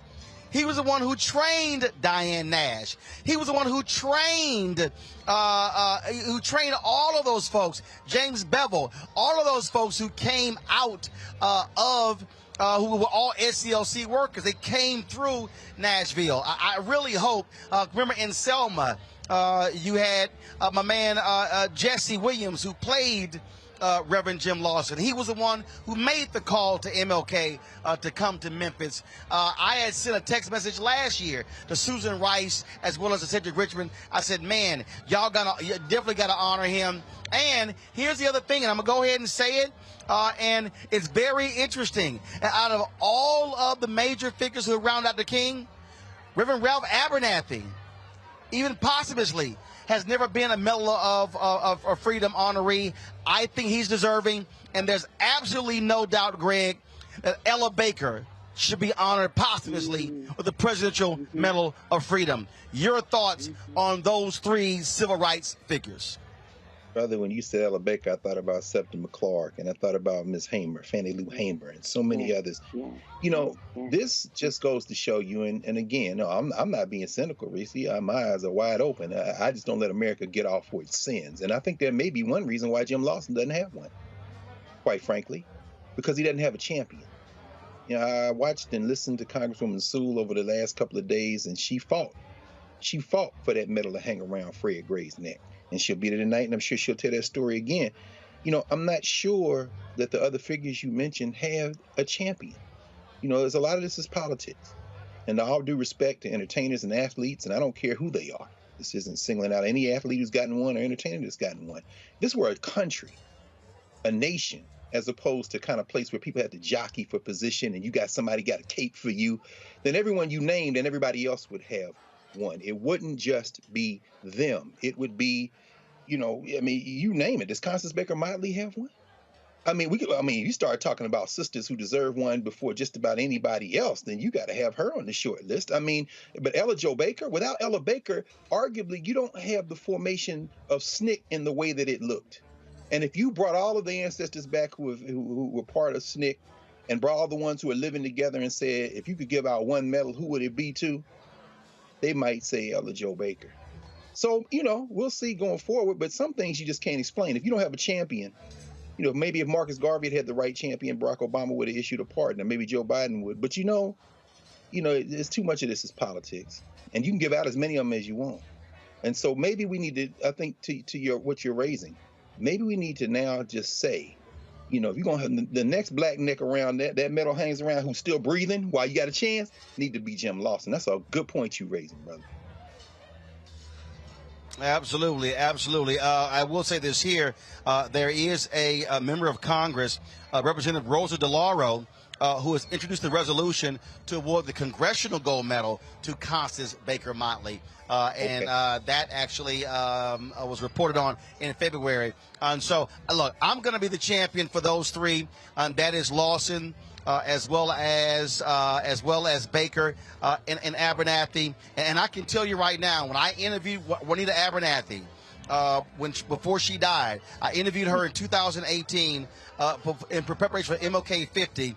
I can tell you that, and I'm telling folks, understand, it is extremely painful for the Abernathy family to see folks like Andrew Young, Reverend Jackson, Reverend C.T. Vivian, Joseph Lowry, Reverend Congressman John Lewis, and so many others get the Medal of Freedom over these years, and Abernathy never has. I can tell you for a fact that, we were in there, and Anthony was there shooting with me. The pain and the bitterness of that family is evident. And there are a lot of people who believe that a lot of civil rights people who are still upset with him for writing in his book about Dr. King allegedly having affairs the night before he was killed. But there's no way that you can honor a lot of these civil rights folks and you not honor the man who literally was standing right next to King. And as King said, without Ralph, it ain't possible. And so I just think, again, for history's sake, and I know somebody watching right now or saying, well, Roland, somebody's passed on. Yeah, but it's important for history's sake. It's important, for that acknowledgement. And that's why it's important that Ella Baker be recognized. And in many ways, Ella Baker, folks, if y'all want to go read Barbara Ransby's book on Ella Baker. Ella Baker, in many ways, was like Reverend Jim Lawson. They were not the ones trying to be out front. They were not the ones trying to call news conferences. In fact, if y'all want to see, first of all, go to Black Star Network. You can see my interview with Fred Gray. You can also see my interview with Reverend Jim Lawson. Reverend Lawson said his last image of MLK was MLK in the pulpit at Mason Temple on April 3rd, 1968. And he said to me, and I was exactly where I was supposed to be, sitting on the end of the pew in the back. So he's been a figure who's never sought the limelight. He's never tried to become, like when Bob Moses resigned from the civil rights movement, he didn't want to become a civil rights celebrity. Has never been Reverend Jim Lawson. But folks, but if you go back and listen, folks, to that eulogy that he gave at Congressman John Lewis's funeral, I know everybody praises President Obama's eulogy. No, the eulogy that was preached was by Reverend Jim Lawson. And that man still sharp in mind at his age and still talking about a movement building and how to get done, his advice for Black Lives Matter. And I'll leave folks with this here. And if y'all see my interview, it was an amazing piece. Reverend Jim Lawson could have gotten a deferment for World War II. I think it was World War II. World War II, the Korean War. He could have gotten deferment because he was a seminary student. This man he was such a non-violent person. Yes. He chose not to accept the deferment, and he accepted federal prison. That's right. To show how much he's against the war. He could have gotten deferment by saying, hey, I'm clergy. He said, I'm going to reject your deferment, send me to prison because I will not go to war. An amazing figure, an amazing story. And again, a lot of people don't know about him. They don't know about the Nashville movement. But if you want to understand the Southern Christian Leadership Conference, if you want to understand SNCC, you have got to look at what the Nashville movement did. And so an amazing figure. And so I hope it happens. And trust me, White House folks will be hearing from me tomorrow about Reverend Jim Lawson and Reverend Ralph Abernathy, as well as Ella Baker. And Reese, I fully expect you to drop in a little word to your homegirl. Okay, I got you.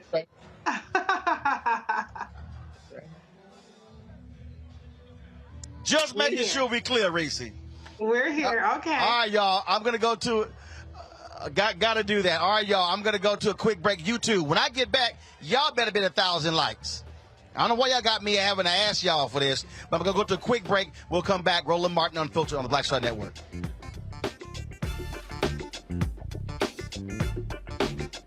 I'm Deborah Owens, America's Wealth Coach, and on the next Get Wealthy, what do the ultra wealthy know that most of us don't? Well, the truth is that there is financial exclusion, and unfortunately, far too many Black folks haven't had access to this knowledge, and that's exactly what we're going to talk about on our next Get Wealthy with Melinda Hightower, a banker who's doing something to share exactly what you need to do to make it into the high net worth status. They weren't just saving just to save, they were saving for a purpose. That's right here on Get Wealthy with me, America's Wealth Coach, only on Black Star Network. We're all impacted by the culture, whether we know it or not. From politics to music and entertainment, it's a huge part of our lives, and we're going to talk about it every day right here on The Culture with me, Faraji Muhammad, only on the Black Star Network. Hello, everyone. It's Kiara Sheard. Hey, I'm Taj. I'm Coco. And I'm Lily. And we're SWV. What's up, y'all? It's Ryan Destiny, and you're watching Roland Martin Unfiltered.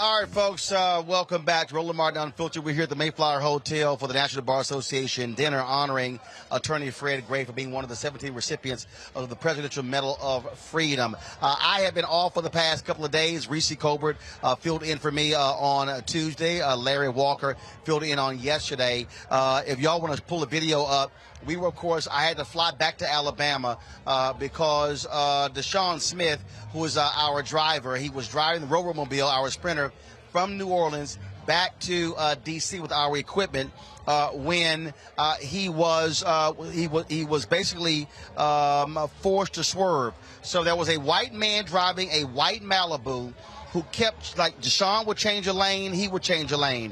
Deshaun would change a lane back, he would change a lane back. This kept going back and forth. Folks, if y'all could go ahead and play the video, if you have that.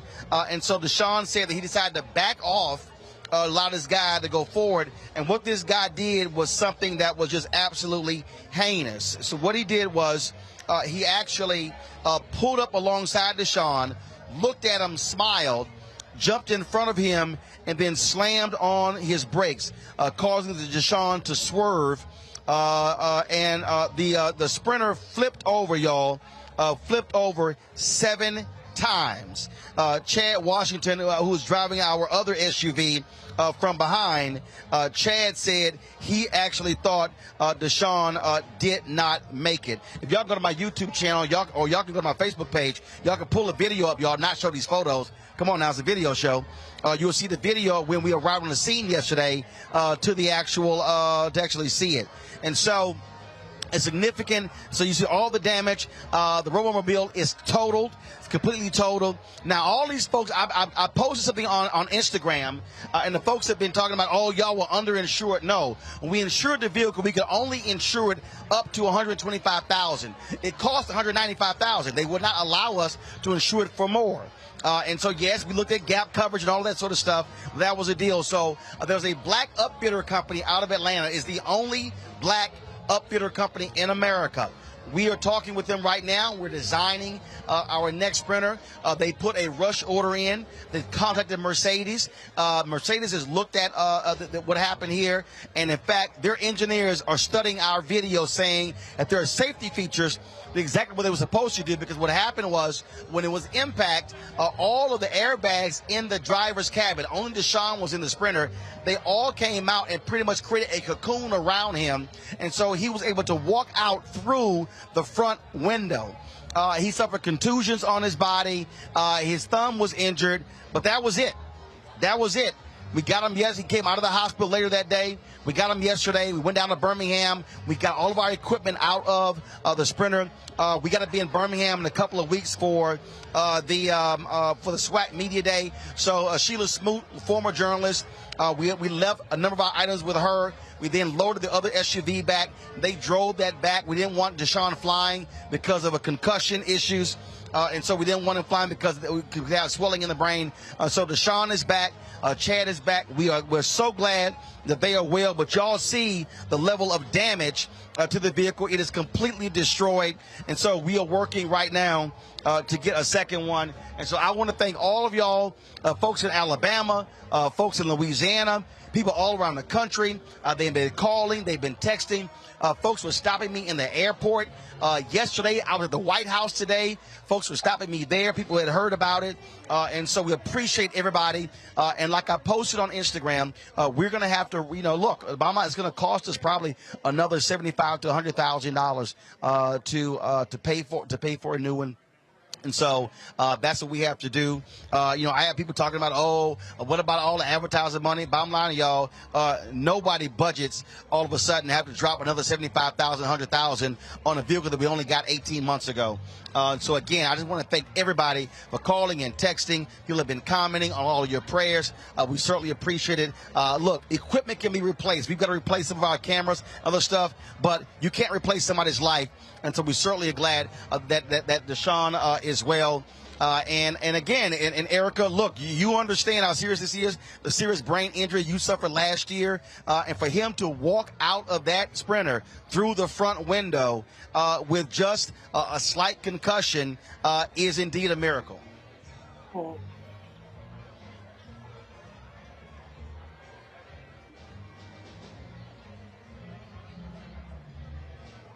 And I know it's tough for you, Erica, to see that because what you went through, and you've gone through more than a year of rehab. And when you had your accident, you talked about just how painful it was. And again, there was no one else. Luckily, no one else was in the vehicle. And folks, this person did this on purpose. Unfortunately, nobody captured his license or nothing. But he literally looked at Deshaun, smiled at him, and pulled in front and slammed his brakes, causing Deshaun to have to swerve. Roland, I will say this with relationship to Deshaun. Praise God he's still with us. Because March 15th, 2021, the 18-wheel truck that hit me, the driver did that intentionally as well. He hit my car, which is a Mercedes, thank God, German engineered tank twice from the back. And the doctor that I saw when I got back home said to me that, Erica, it was not only your faith, it was that car that saved your life. And so when people get into their cars, my boyfriend and partner was just talking to me around this, they get into their own world. And so that somebody would be so amped up in their car that they would literally weaponize their vehicle and cause undue harm to a person is completely sinister.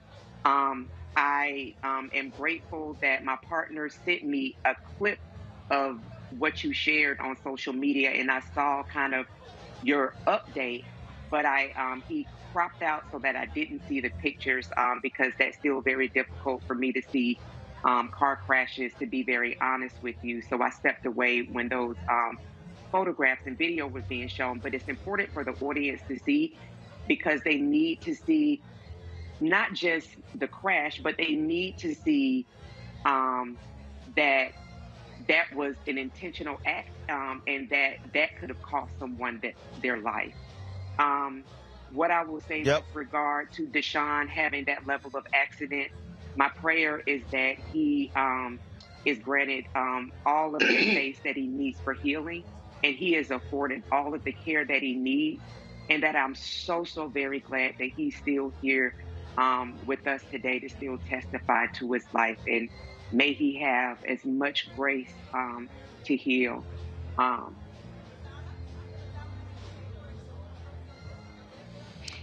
Reese, it's real interesting. I always got these haters out here, and they're like, he asking for money. Bottom line is here. You know, we travel around this country covering stories nobody else covers. And the reality is there are going to be HBCU campuses we're going to. There are going to be places we're going. And I'm fully transparent. Somebody just posted on YouTube, Roland, I think full car insurance will cover your van. Please don't say you're raising money to get a new van. Just say you're raising money, bro. I found that to be misleading. Viewers are smarter. No, I'm telling you exactly why we are raising money. I'm very honest. I don't sit here in front because I'm showing our viewers what their resources are going to. Yeah, and y'all, that's what you took out of Roland's testimony, out of Deshaun's testimony, out of Erica's testimony, is Roland must be just trying to get some money. Go to hell, bitch. I'm so sick of y'all. Like, take a moment and take in what's happening. Take in the lesson. Take in life that's unfolding in front of you.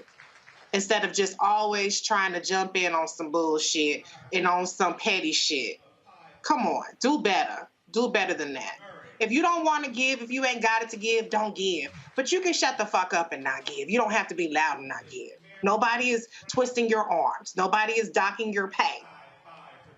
If you have it in your heart, and if you have the ability to give, then give. And see how simple that is? It's simple.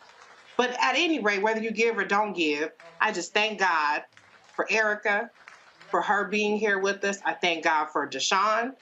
And I thank God for the entire Roland Martin Unfiltered family, because we are a family. This ain't CNN. This ain't Disney behind us. It ain't whoever Fox behind us. It's a family. And if you don't look out for family, that's on you. That's not on Roland. That doesn't speak to Roland's character. That speaks to your character. And if you ain't got it, you ain't got it. I understand it. But don't be a belligerent asshole about it. And if I And you know, Greg, bottom line is here. Erica, go ahead. Go ahead, Erica. Go ahead. And I just want to say, with regard to what Reese said, to tack on to what she said, it was Roland Martin Unfiltered. It was my big brother Roland. It was my sister Reese. It was Dr. Greg Carr. It was Dr. Avis Jones-Weaver. It was all of RMU staff that was cash apping me, because you don't know what the hell Deshaun is going to have gaps for. So, as Reese said, if you don't have it to give, that's cool. But the bottom line is, what Roland does, he's completely transparent about every damn monitor, all pieces of equipment, what he needs, what he's desiring to present excellence to us. And as Reese said, if you ain't got it to give, don't give it.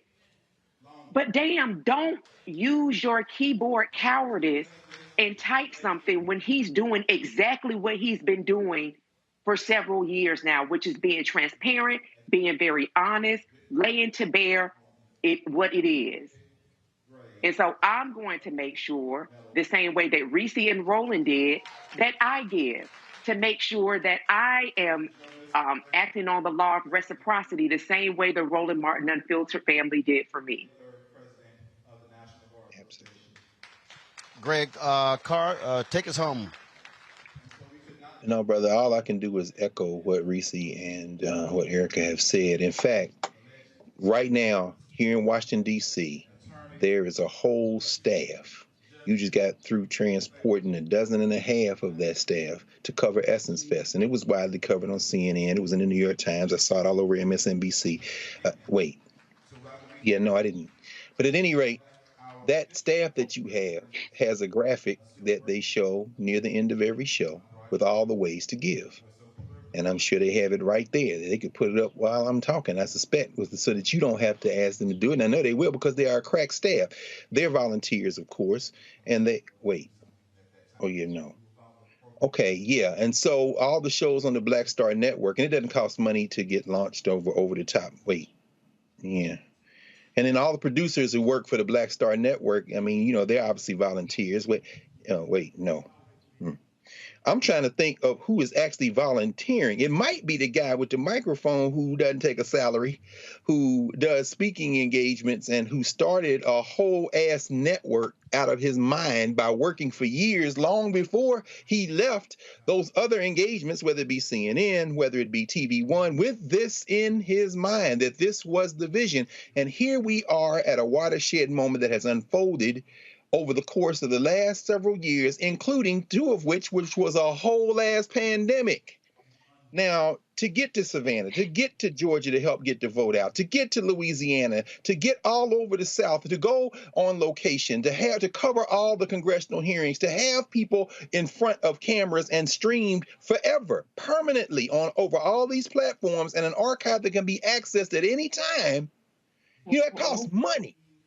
And so, in a minute, Roland, I hope you'll remind us of how many people you have, whether it be Instagram, whether it be Twitter, whether it be Facebook, whether it be YouTube, combined across all those platforms. And I agree with my sisters. If you don't have it, don't give. I am going to put some money on it right now as soon as we get off as I get on a train and head to the Mayflower Hotel, because guess what? I did not see Fred Gray interviewed on CNN. I didn't see Don Lemon in that room today. I didn't see Rachel Maddow in that room. Since you want to talk about being such a feminist, why weren't you talking to Diane Nash? I'll tell you why. because you don't give a damn about Diane Nash. But let me tell you about Diane Nash. On the worst day of her life, it's better than the best day of your life, Rachel Maddow. And I'm not saying that because you're anybody to talk about. I'm just saying it because some of y'all think that white media is somehow the gold standard. Roland Martin, you have been and continue to be in those places where our people are. How many people wouldn't know Gary Chambers if you hadn't talked to him? How many people wouldn't know who Charles Booker? You was talking to Charles Booker before he blew up. You know what I'm saying?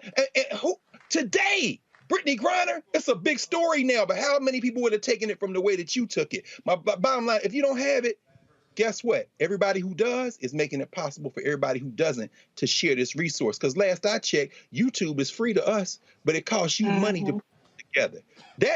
Look, man, that railroad bill should be retired by the end of this show. Please, y'all. I know you were saying wrong, but let me ask for you, brother. Please, team, sitting in that beautiful, and of course they don't charge you any rent. Wait, oh yeah, I guess they do. Put that graphic back up again. Do y'all see the Cash App? Do y'all see the PayPal? Do you see the Venmo? Do you see the Zelle? This is not the Black Star YouTube show, haters. This is the Black Star Daily Digital Network, Roland Martin Unfiltered, the flagship show. And for old folk like my mom and them was, who would write a check out in that precise machine handwriting, P.O. Box 57196, Washington, D.C. 20037-0196. Y'all do that. Let's retire this right now. It should be a new railroad bill completely paid for by the time. And I should end with this, Roland. Did you say it's a black-owned company? Let me tell you about Roland Martin. While y'all talking about this black empowerment and running out and giving your money for tennis shoes and the latest this and that and letting your master have your last dime. Roland Martin looks for black people. Go to his studio. Black art. Black people hung the lights. Black people stringed together electronics. Black people all over the walls. He done found a black company to replace it. So guess what? By the time that thing comes here, now not only should it be paid for, we ought to have another reserve $200K to pay for that. Brother Deshaun, heal, brother.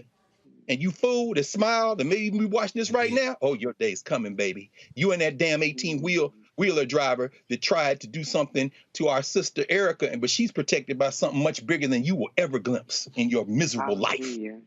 So y'all put this on it. Well, folks, I certainly appreciate it, Greg, Reese, and Erica. Thank you so very much. I'm about to hop off. I have to go MC this program, and we'll be live streaming this event. Only the Black Star Network is here. Nobody else is here, and y'all make that happen. Folks, I'll see y'all tomorrow. Take care. Holla.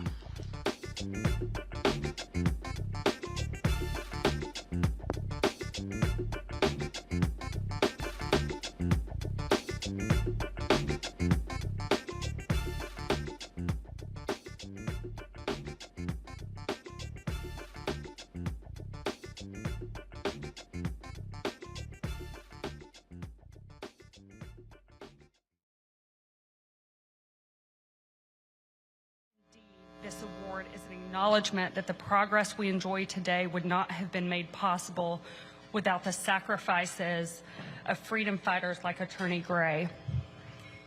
I join the National Bar Association in congratulating Attorney Fred Gray Sr. on his receipt of the Presidential Medal of Freedom. May this award help ensure that his legacy of service and sacrifice continues to be a part of our nation's story for generations to come. Thank you all so much, and thank you, Attorney Gray, for all that you have done for our country. And as a fellow Alabamian, I am forever grateful for what you have done. Thank you.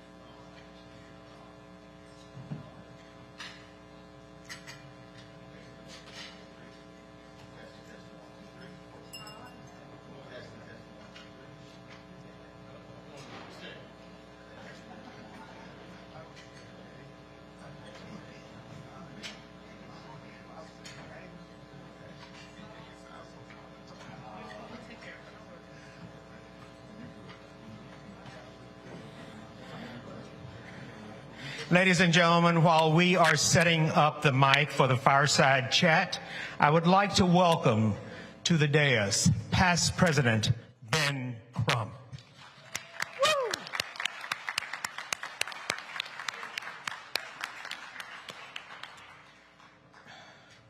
Roland Martin is going to have a fireside chat with our legend, Fred Gray, and he's getting mic'd, and so we will proceed with that next. Thank you.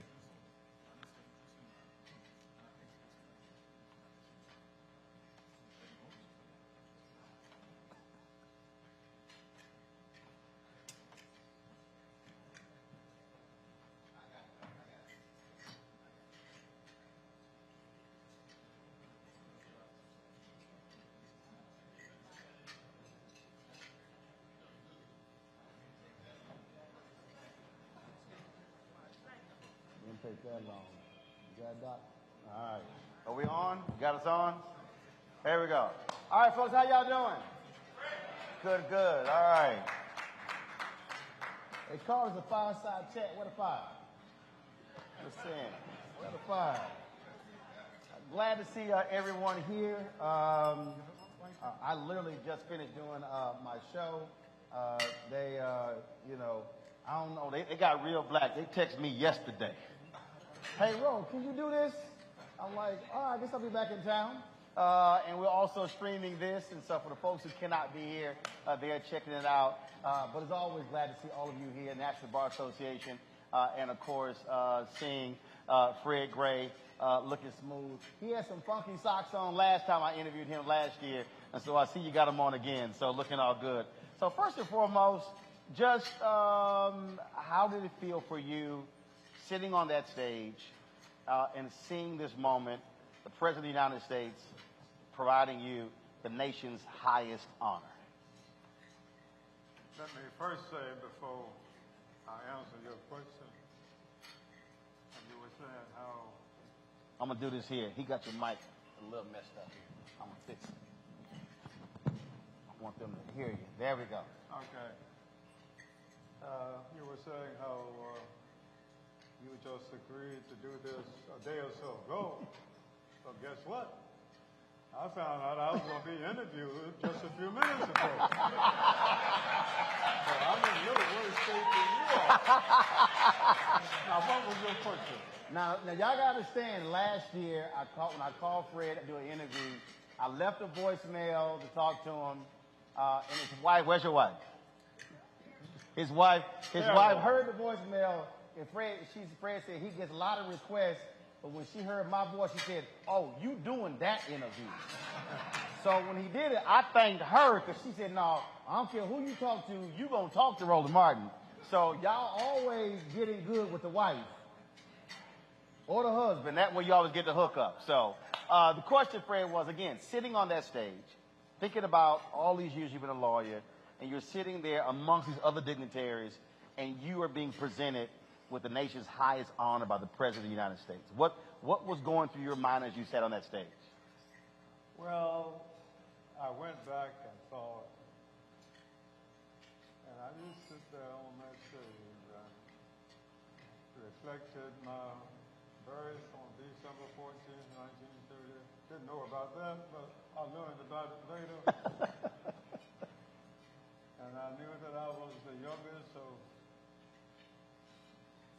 5 children. My father died when I was 2, and my mother only had a 5th or 6th grade education. And then I thought about how she worked. And I thought about the fact that they were very religious. And they thought I ought to make a preacher. And in those days, basically, a black boy could only be a preacher or a teacher. And if you did that on a segregated basis. So I thought about the fact that our preacher knew about this church, school, Nashville Christian Institute up in Nashville. So he said, Fred needs to go up there. Didn't have any money, but somehow they got me up there. And I went up there to learn how to be a boy preacher. Marshall Feeble, who was one of the pioneer preachers of the Church of Christ, took me around and others. And I went up here, and he'd raise money and bring people. So I thought about all of that. Then when I went back home to become a teacher, I realized, and this was 1948, 1947, that everything was completely segregated. I had to use the bus system to go from the west side of Montgomery to the east side of Montgomery. Our people were having trouble on the buses. One man had been killed, and they told me lawyers help people solve problems. And I thought about the fact that I decided I was going to become a lawyer. But first I was going to finish Alabama State. Not apply to the University of Alabama because I knew they wouldn't accept me. Go to law school, accept some funds that the state of Alabama made for black boys and girls when not at the black schools, black colleges at that time. And then I went and went to Case Western Reserve University. All of this came across my mind. And in 3 years I finished, stopped by Columbus and took the bar exam. A month later, took the Alabama bar exam, and on September the 7th, 1954, I was licensed to practice law. I'm now ready to do what I had planned to do, and that was to destroy everything segregated I could find.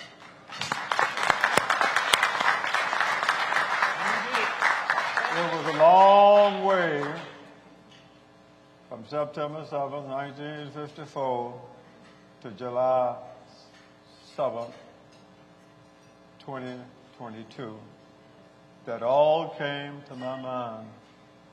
And I finally concluded, and I've been through a lot of other things. I was supposed to have had a federal judgeship at that time, the longest hearing, back in, 1980. But it didn't come through.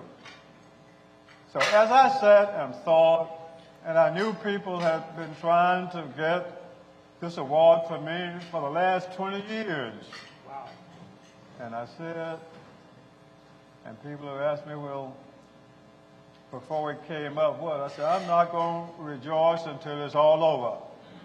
It's all over now, so I can rejoice the rest of history of it.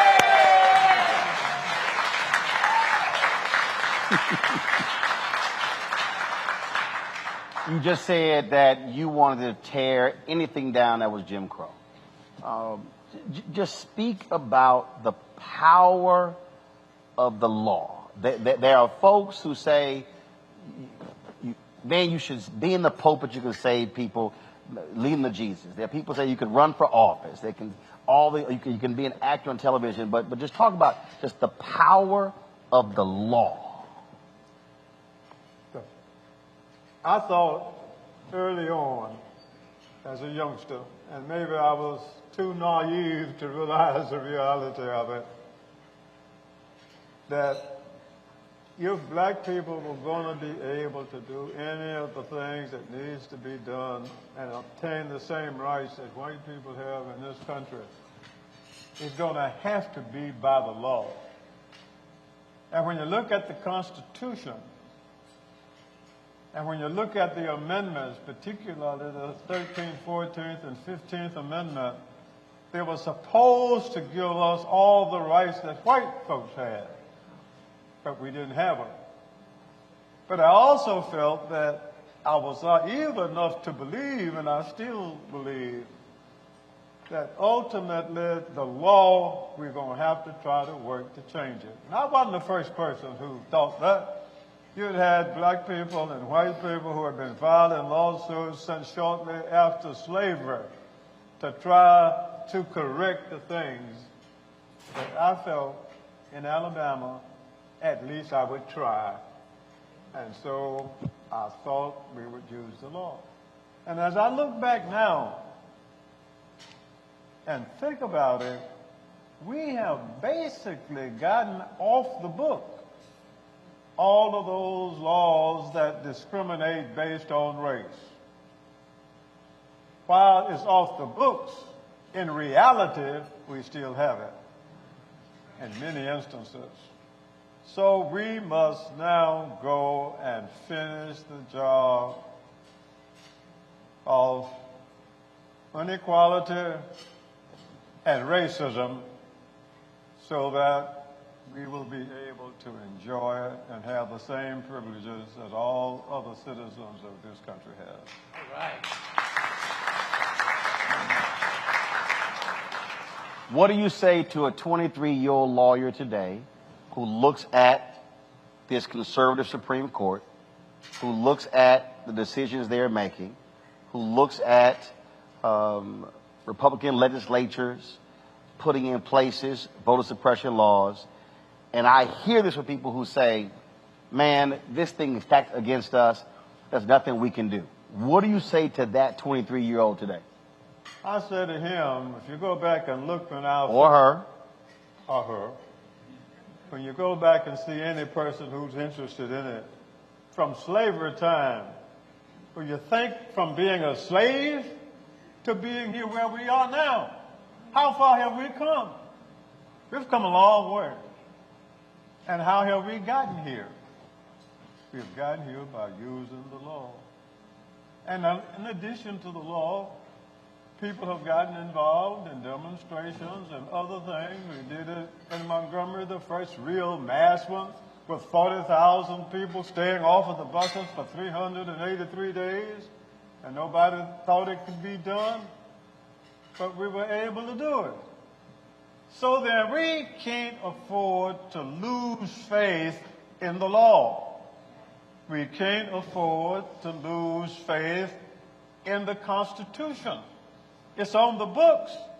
What we've got to somehow be able to do is convince enough people who will be willing to work together and use the law and vote into office the proper people so that they will properly administer the laws that's on the book and other laws that needs to be put on the books. And so we can elect people from the presidency to the Congress to the Supreme Court to our city and county legislature. It's the vote is going to be the key to it, and we can't lose heart in that. Especially the fight to get that second black district in Alabama. Especially the fight to get that second black congressional district in Alabama. That's deserving. It's always interesting when I talk to people, and I love it when people talk about Montgomery and the bus boycott, and you hear all these different stories about what happened. You and I had a great interview last year, which you said was the best ever done with you. That wasn't me, he said it. But for folk who have no idea, just share with people exactly how Montgomery happened. You and somebody else sitting at a kitchen table, coming up with the idea. This is for all the folk who claim it was their idea. You were there, so share it with us. Well, I think if there were any one person who wanted to get mass participation by black people in Montgomery to solve the problems on the buses, it was Joanne Robinson. Now, Joanne Robinson was a professor of English at then Alabama State College for Negroes, now the Alabama State University. And I was interested. I was not really, it wasn't my idea, and I wasn't particularly interested in the mass participation other than representing them, telling them what the law says. Keep them out of jail. Telling them what the chances are, and if you violate the law, be prepared to enjoy the consequences and realize that you're going to go to jail. And if you decide to go to jail, I'm going to have to tell you what could happen to you. And I remember later on, and I'm getting ahead of myself, it's all good. Dr. King said to me, when they were about to do something, I said, well, here is what the law says. And he says, yes, Fred, but you know what? There's a higher law. Amen. And we are going to go, and if we get in jail, and I said, I'm pretty sure you will. When we get ready for you, we'll call you. And we want you to come and get us out. And you said, I'll be by the phone. So after Joanne Robinson had had an experience in 1948 on almost an empty bus, she started working on keeping records of events. And she was a member of the Women's Political Council, a black organization in Alabama and Montgomery that was concerned about all these black problems. And then when Claudette Chauvin was arrested on March the 2nd, 1955, a 15-year-old girl just studied Black History Month, not sitting in the front 10 seats of the buses, but somewhere else, had just studied about the rights that they had. These kids got out of school early. They lived in a section in the northeast part of the city of Montgomery, and they had to ride the public transportation system downtown, then go transfer to the black school. And they all knew never to sit in those seats. However, on this particular day, they got out of school early, and the bus coming from downtown to where they live, they walked down there because it wasn't too far. More white people were on that bus than usual. But when they got on first. They weren't sitting in the first seats. As a matter of fact, Claudette was sitting in the seat right before the back door. So there was 2 seats, rows of seats in between. And when white people came on and the driver asked her to get up, she says, I'm not sitting in the white section, I'm not violating the law, and I'm not going to get up. They literally had to drag her off. She didn't know anything about Fred Gray. She called her pastor. Her pastor called E.D. Nixon. E.D. Nixon, who was Mr. Civil Rights, called me, said, you need this lawyer, and I represented her. And I thought, and I raised my little objections and saying that this is an honored student, Judge. He's not a rabble-rouser, not trying to violate the law, wasn't sitting in the first 10 seats. I said, what they were trying to do is enforce the segregation laws. Judge Hill listened to me very respectfully, and as soon as I got to, he said, I found her to be a delinquent, and put her in the custody of her parents, and she doesn't have to make any kind of recourse. So what did you do?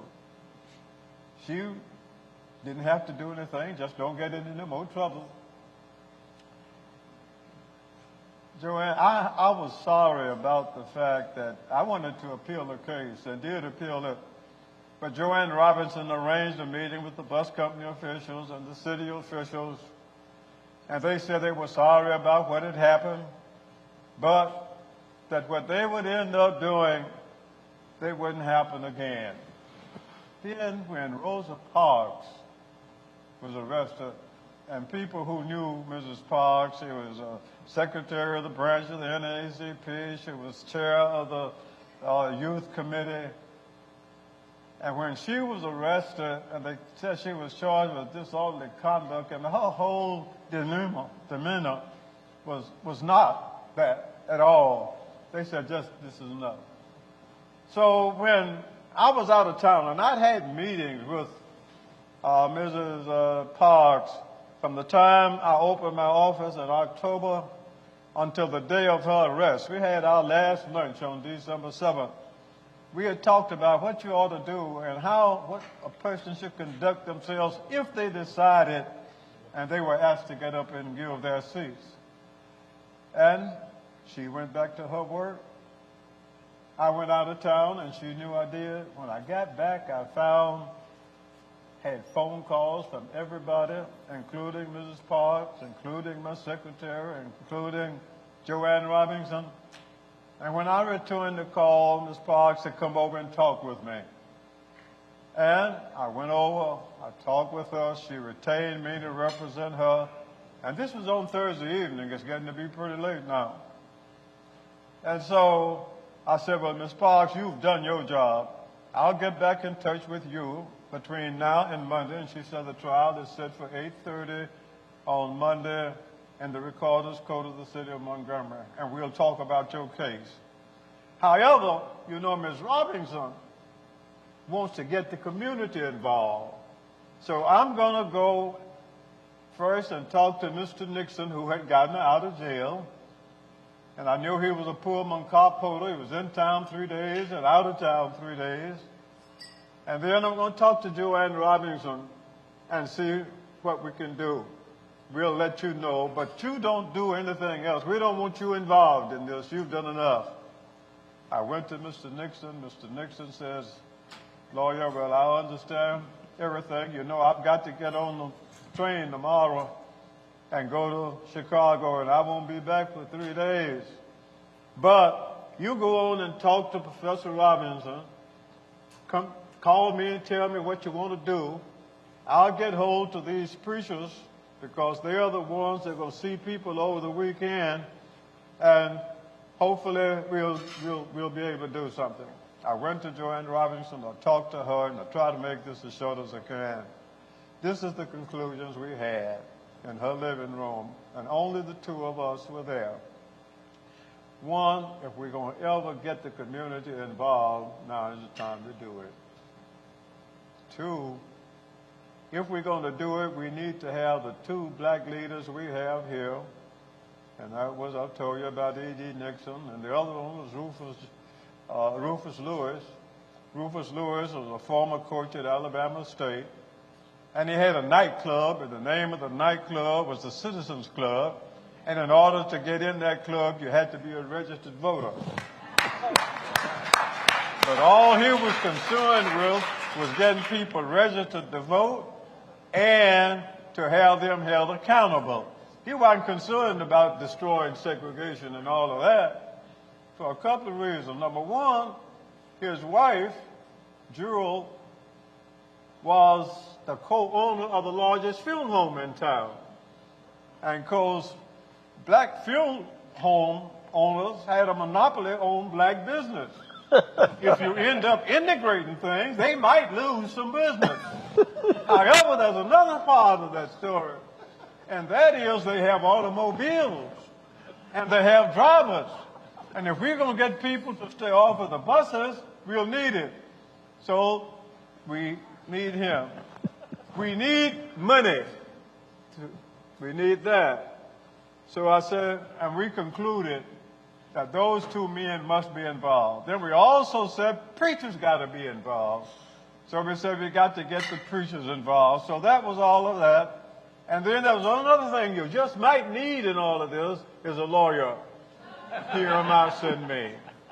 So those were the plans. So we sat there, and I told, and she said, well, she was talking about staying off the bus for one day. I said, that's fine, Joanne. But suppose it's successful. And they stay off the bus that one day. How are we going to keep them off till I can file a lawsuit and that decision is made by the Supreme Court?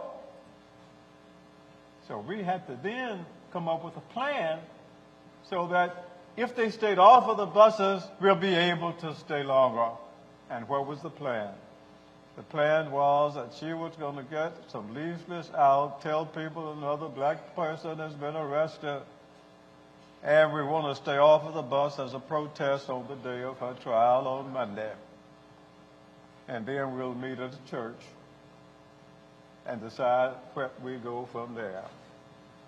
So then I told Joanne, I said, and she says, we got to get a spokesman, somebody who can keep us together during this period of time that we stay off. She said, well, I tell you who that is going to be. It's going to be Martin Luther King, my pastor. One thing about he hasn't been involved in any civil rights work. He doesn't know anything about it. He's new in town. He's new in town, only been here about a year. So he doesn't have any followings other than his little small group of people at Dexter. But he can move people with words. I said, well, that's the man we need. So that's fine. I said, Joanne, let me tell you what we need. What a good job for E.D. Nixon was easy. He knew A. Philip Randolph, who was head of his labor union in New York. And if we make him the treasurer, A. Philip Randolph will raise some money, and that will help us get that done. Now, what you going to do with Rufus Lewis? His wife, Jewel, is co-owner of the largest film home in town. They have the cars, they have the drivers. You make him chairman of the transportation committee, and what happens? And you'll have the driver. We recommended that to the people. Now, Joanne worked for the state. So it couldn't be known that she was making these plans.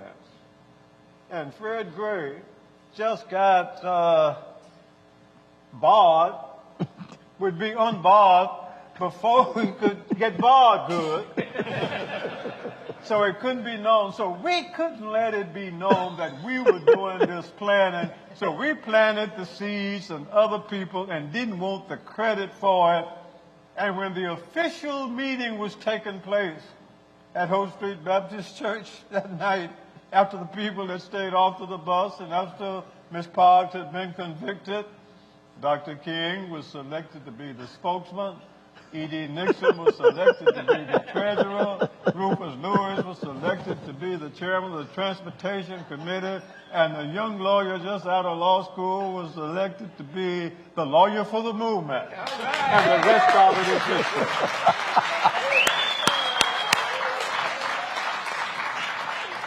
I got one final question. They gave me the 5-minute signal 10 minutes ago. But deal with it. It's Fred Gray. Out of all the legal things you've been involved in, and whenever I ask this question of entertainers, they always tell me it's a song most people don't like and never even heard about. What do you consider to be your greatest legal accomplishment? I consider every one of the cases that I tried and that the Supreme Court of the United States agreed with the philosophy or agreed with, in all of those were involving racial discrimination. I wasn't involved in these other forms of discrimination. They're fine. But all of those cases, from the buses to protecting rights in NAACP versus Alabama, or Alabama versus NAACP, to gerrymandering and Gomillion versus Lightfoot, to rights of students in St. John Dixon versus Alabama Board of Education, to the jury discrimination cases. All of these cases And, of course, all of your school desegregation cases, because I filed cases that prohibited discrimination from kindergarten all the way to graduate and professional school. All of those cases are cases that I think did that job. And I will throw this one out. What was there was a case that you were involved in that dealt with one of the church denominations and African Americans and their money. What was that? There was a case you were involved in that dealt with one of these church denominations and black pension funds or something along those lines. Someone sent me an article. They said that you were involved in this case. I don't know if it was the Church of Christ or one of the denominations that you were involved in. Oh. That they said that was a very significant that people rarely talk about. Are you talking about segregation in educational institutions, private institutions? Is that what you're talking about? Because I have sued state institutions that discriminated against. I filed a lawsuit, and I don't know whether you're thinking about the one that we filed against David Lipscomb College in Nashville, which is a Church of Christ related school. And I went to NCI in Nashville for high school, which was a Church of Christ related school. And A.M. Burden, who was a rich white man in Nashville, supported both of those schools and supported Brother Keeble, who carried me around. And they closed our school and decided to make scholarships available to black students at David Lipscomb. And I didn't think that they should do that. And I ended up filing a lawsuit. I lost the lawsuit, but I went in on the final analysis. They gave me an honorary degree. And that school and David Lipscomb has been supporting the Tuskegee Human and Civil Rights Multicultural Center, which is the history museum in Tuskegee, Alabama, that all of you need to come to and all of you need to support. And that is what the men in the Tuskegee syphilis study wanted done. So all of these things kind of come together. And I may not have answered your question. You did. You answered it. You answered it. But you answered it. That David Lipscomb has contributed substantially for 5 years, a substantial amount. And as a result of that, we've been able to keep the doors open. But then I would go around and make speeches, and the money would go to the History Center. But I haven't been able to do that now. So that museum stands a chance of having to be closed unless you and the three organizations here who are sponsoring it will help us keep the doors open. And that's one of the things I want you to do. So how much do you want to raise? Huh? How much do you want to raise? How much we want to raise? See, I'm a firm believer. Look, it's like church. I need a number. $1 million. $1 million. $1 million will get us a good start. A good start. $1 million. That's it. Okay. All right. Right. That's why I'm like, as in the words of Frank Lucas in American Gangster, I'm gonna get that money. Good. $1 million. And so, if somebody who's watching live stream, they want to support, where do they go? What's the website? Where do they go? Let me get a website. I have to get. I'll look it up. I'll get a website for you. We'll send it out there. So the target goal is $1 million.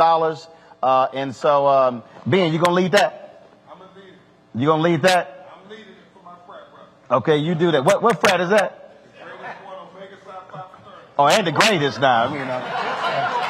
I mean, it's a nice youth group, but here's Fred. So he has the website. Fred, give me the website. So you know what? So we go. I'm gonna go ahead and do this here since we're here. No, Fred, do this here. You get your phone, which you stand right here.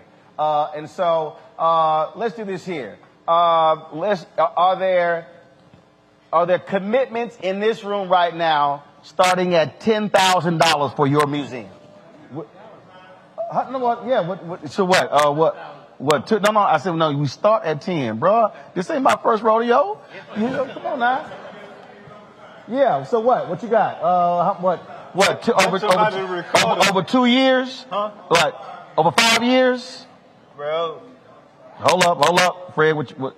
As long as we can get some to keep it open right away. Cool. So what we do is we say 5-year commitment to raise $1 million. That's fine. Okay. Ben Crump, you in for 10? Okay, write it down. All right, here I don't play. All right. Where right here? I want you to write that down. All right, we got 10,000 here at this table here. I see Rodney. Rodney for 10,000. Oh, that's 3 at 10,000. All right, anybody else?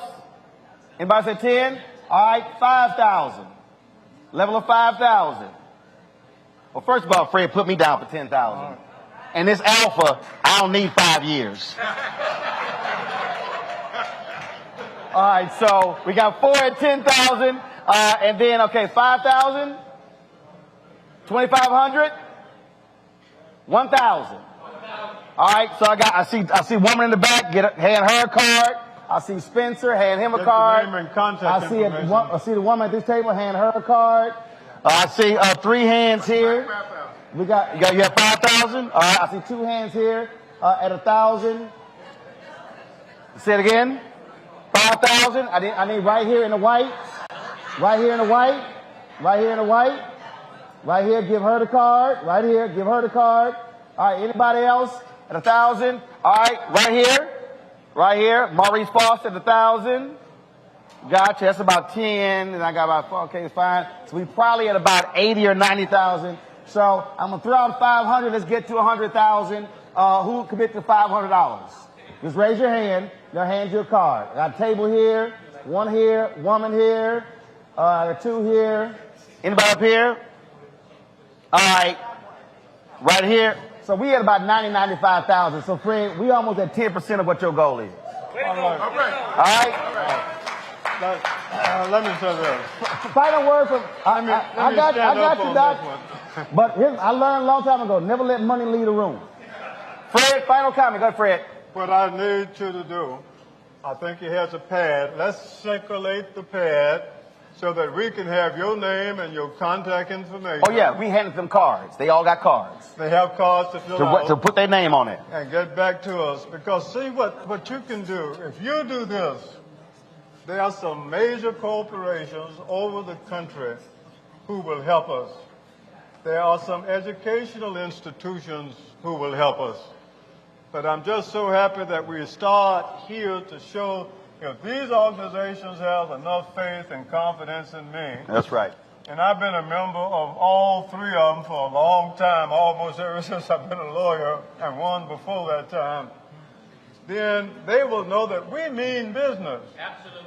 And we will keep that open, and it will also encourage these other lawyers who are now working on phases of civil rights, which is even more difficult or equally as difficult as we had.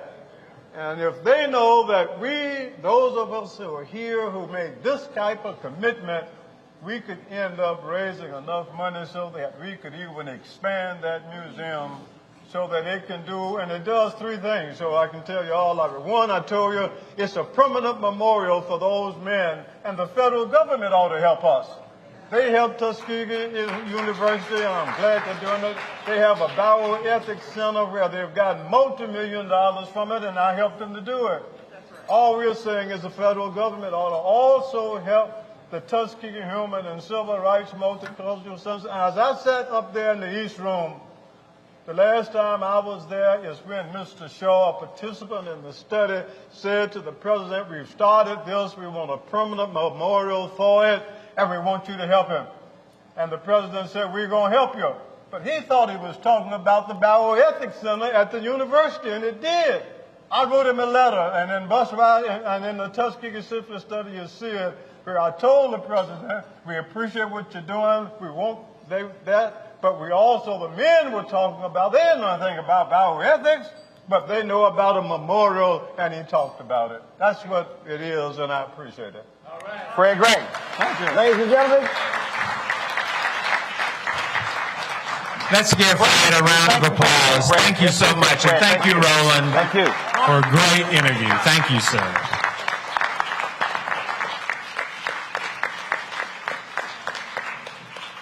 We will proceed now with dinner. Dinner is served. I know you guys are hungry. So we will have dinner, and then we will have, in just 5 minutes or so, I don't want a lot of clattering of the plates while their next speakers are up. So let's just move forward. get the main courses down, and then we'll have our next two speakers. Let's go.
Hello. How you doing? Good. How are you? Good to meet you. Miss Hunt, real pleasure. Real pleasure. Good to be seen. Reverend to you.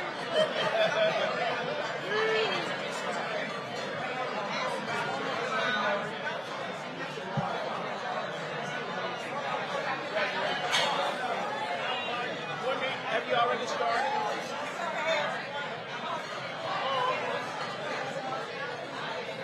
Well, Dwayne is a lawyer in Louisiana.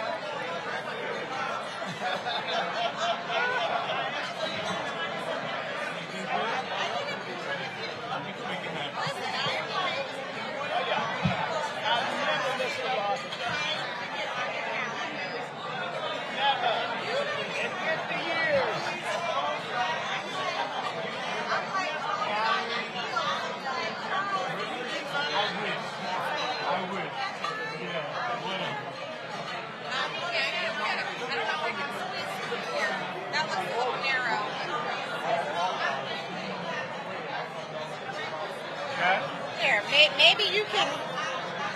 We'll use your arm. Cause I gotta give this to Terry and Jim. So they can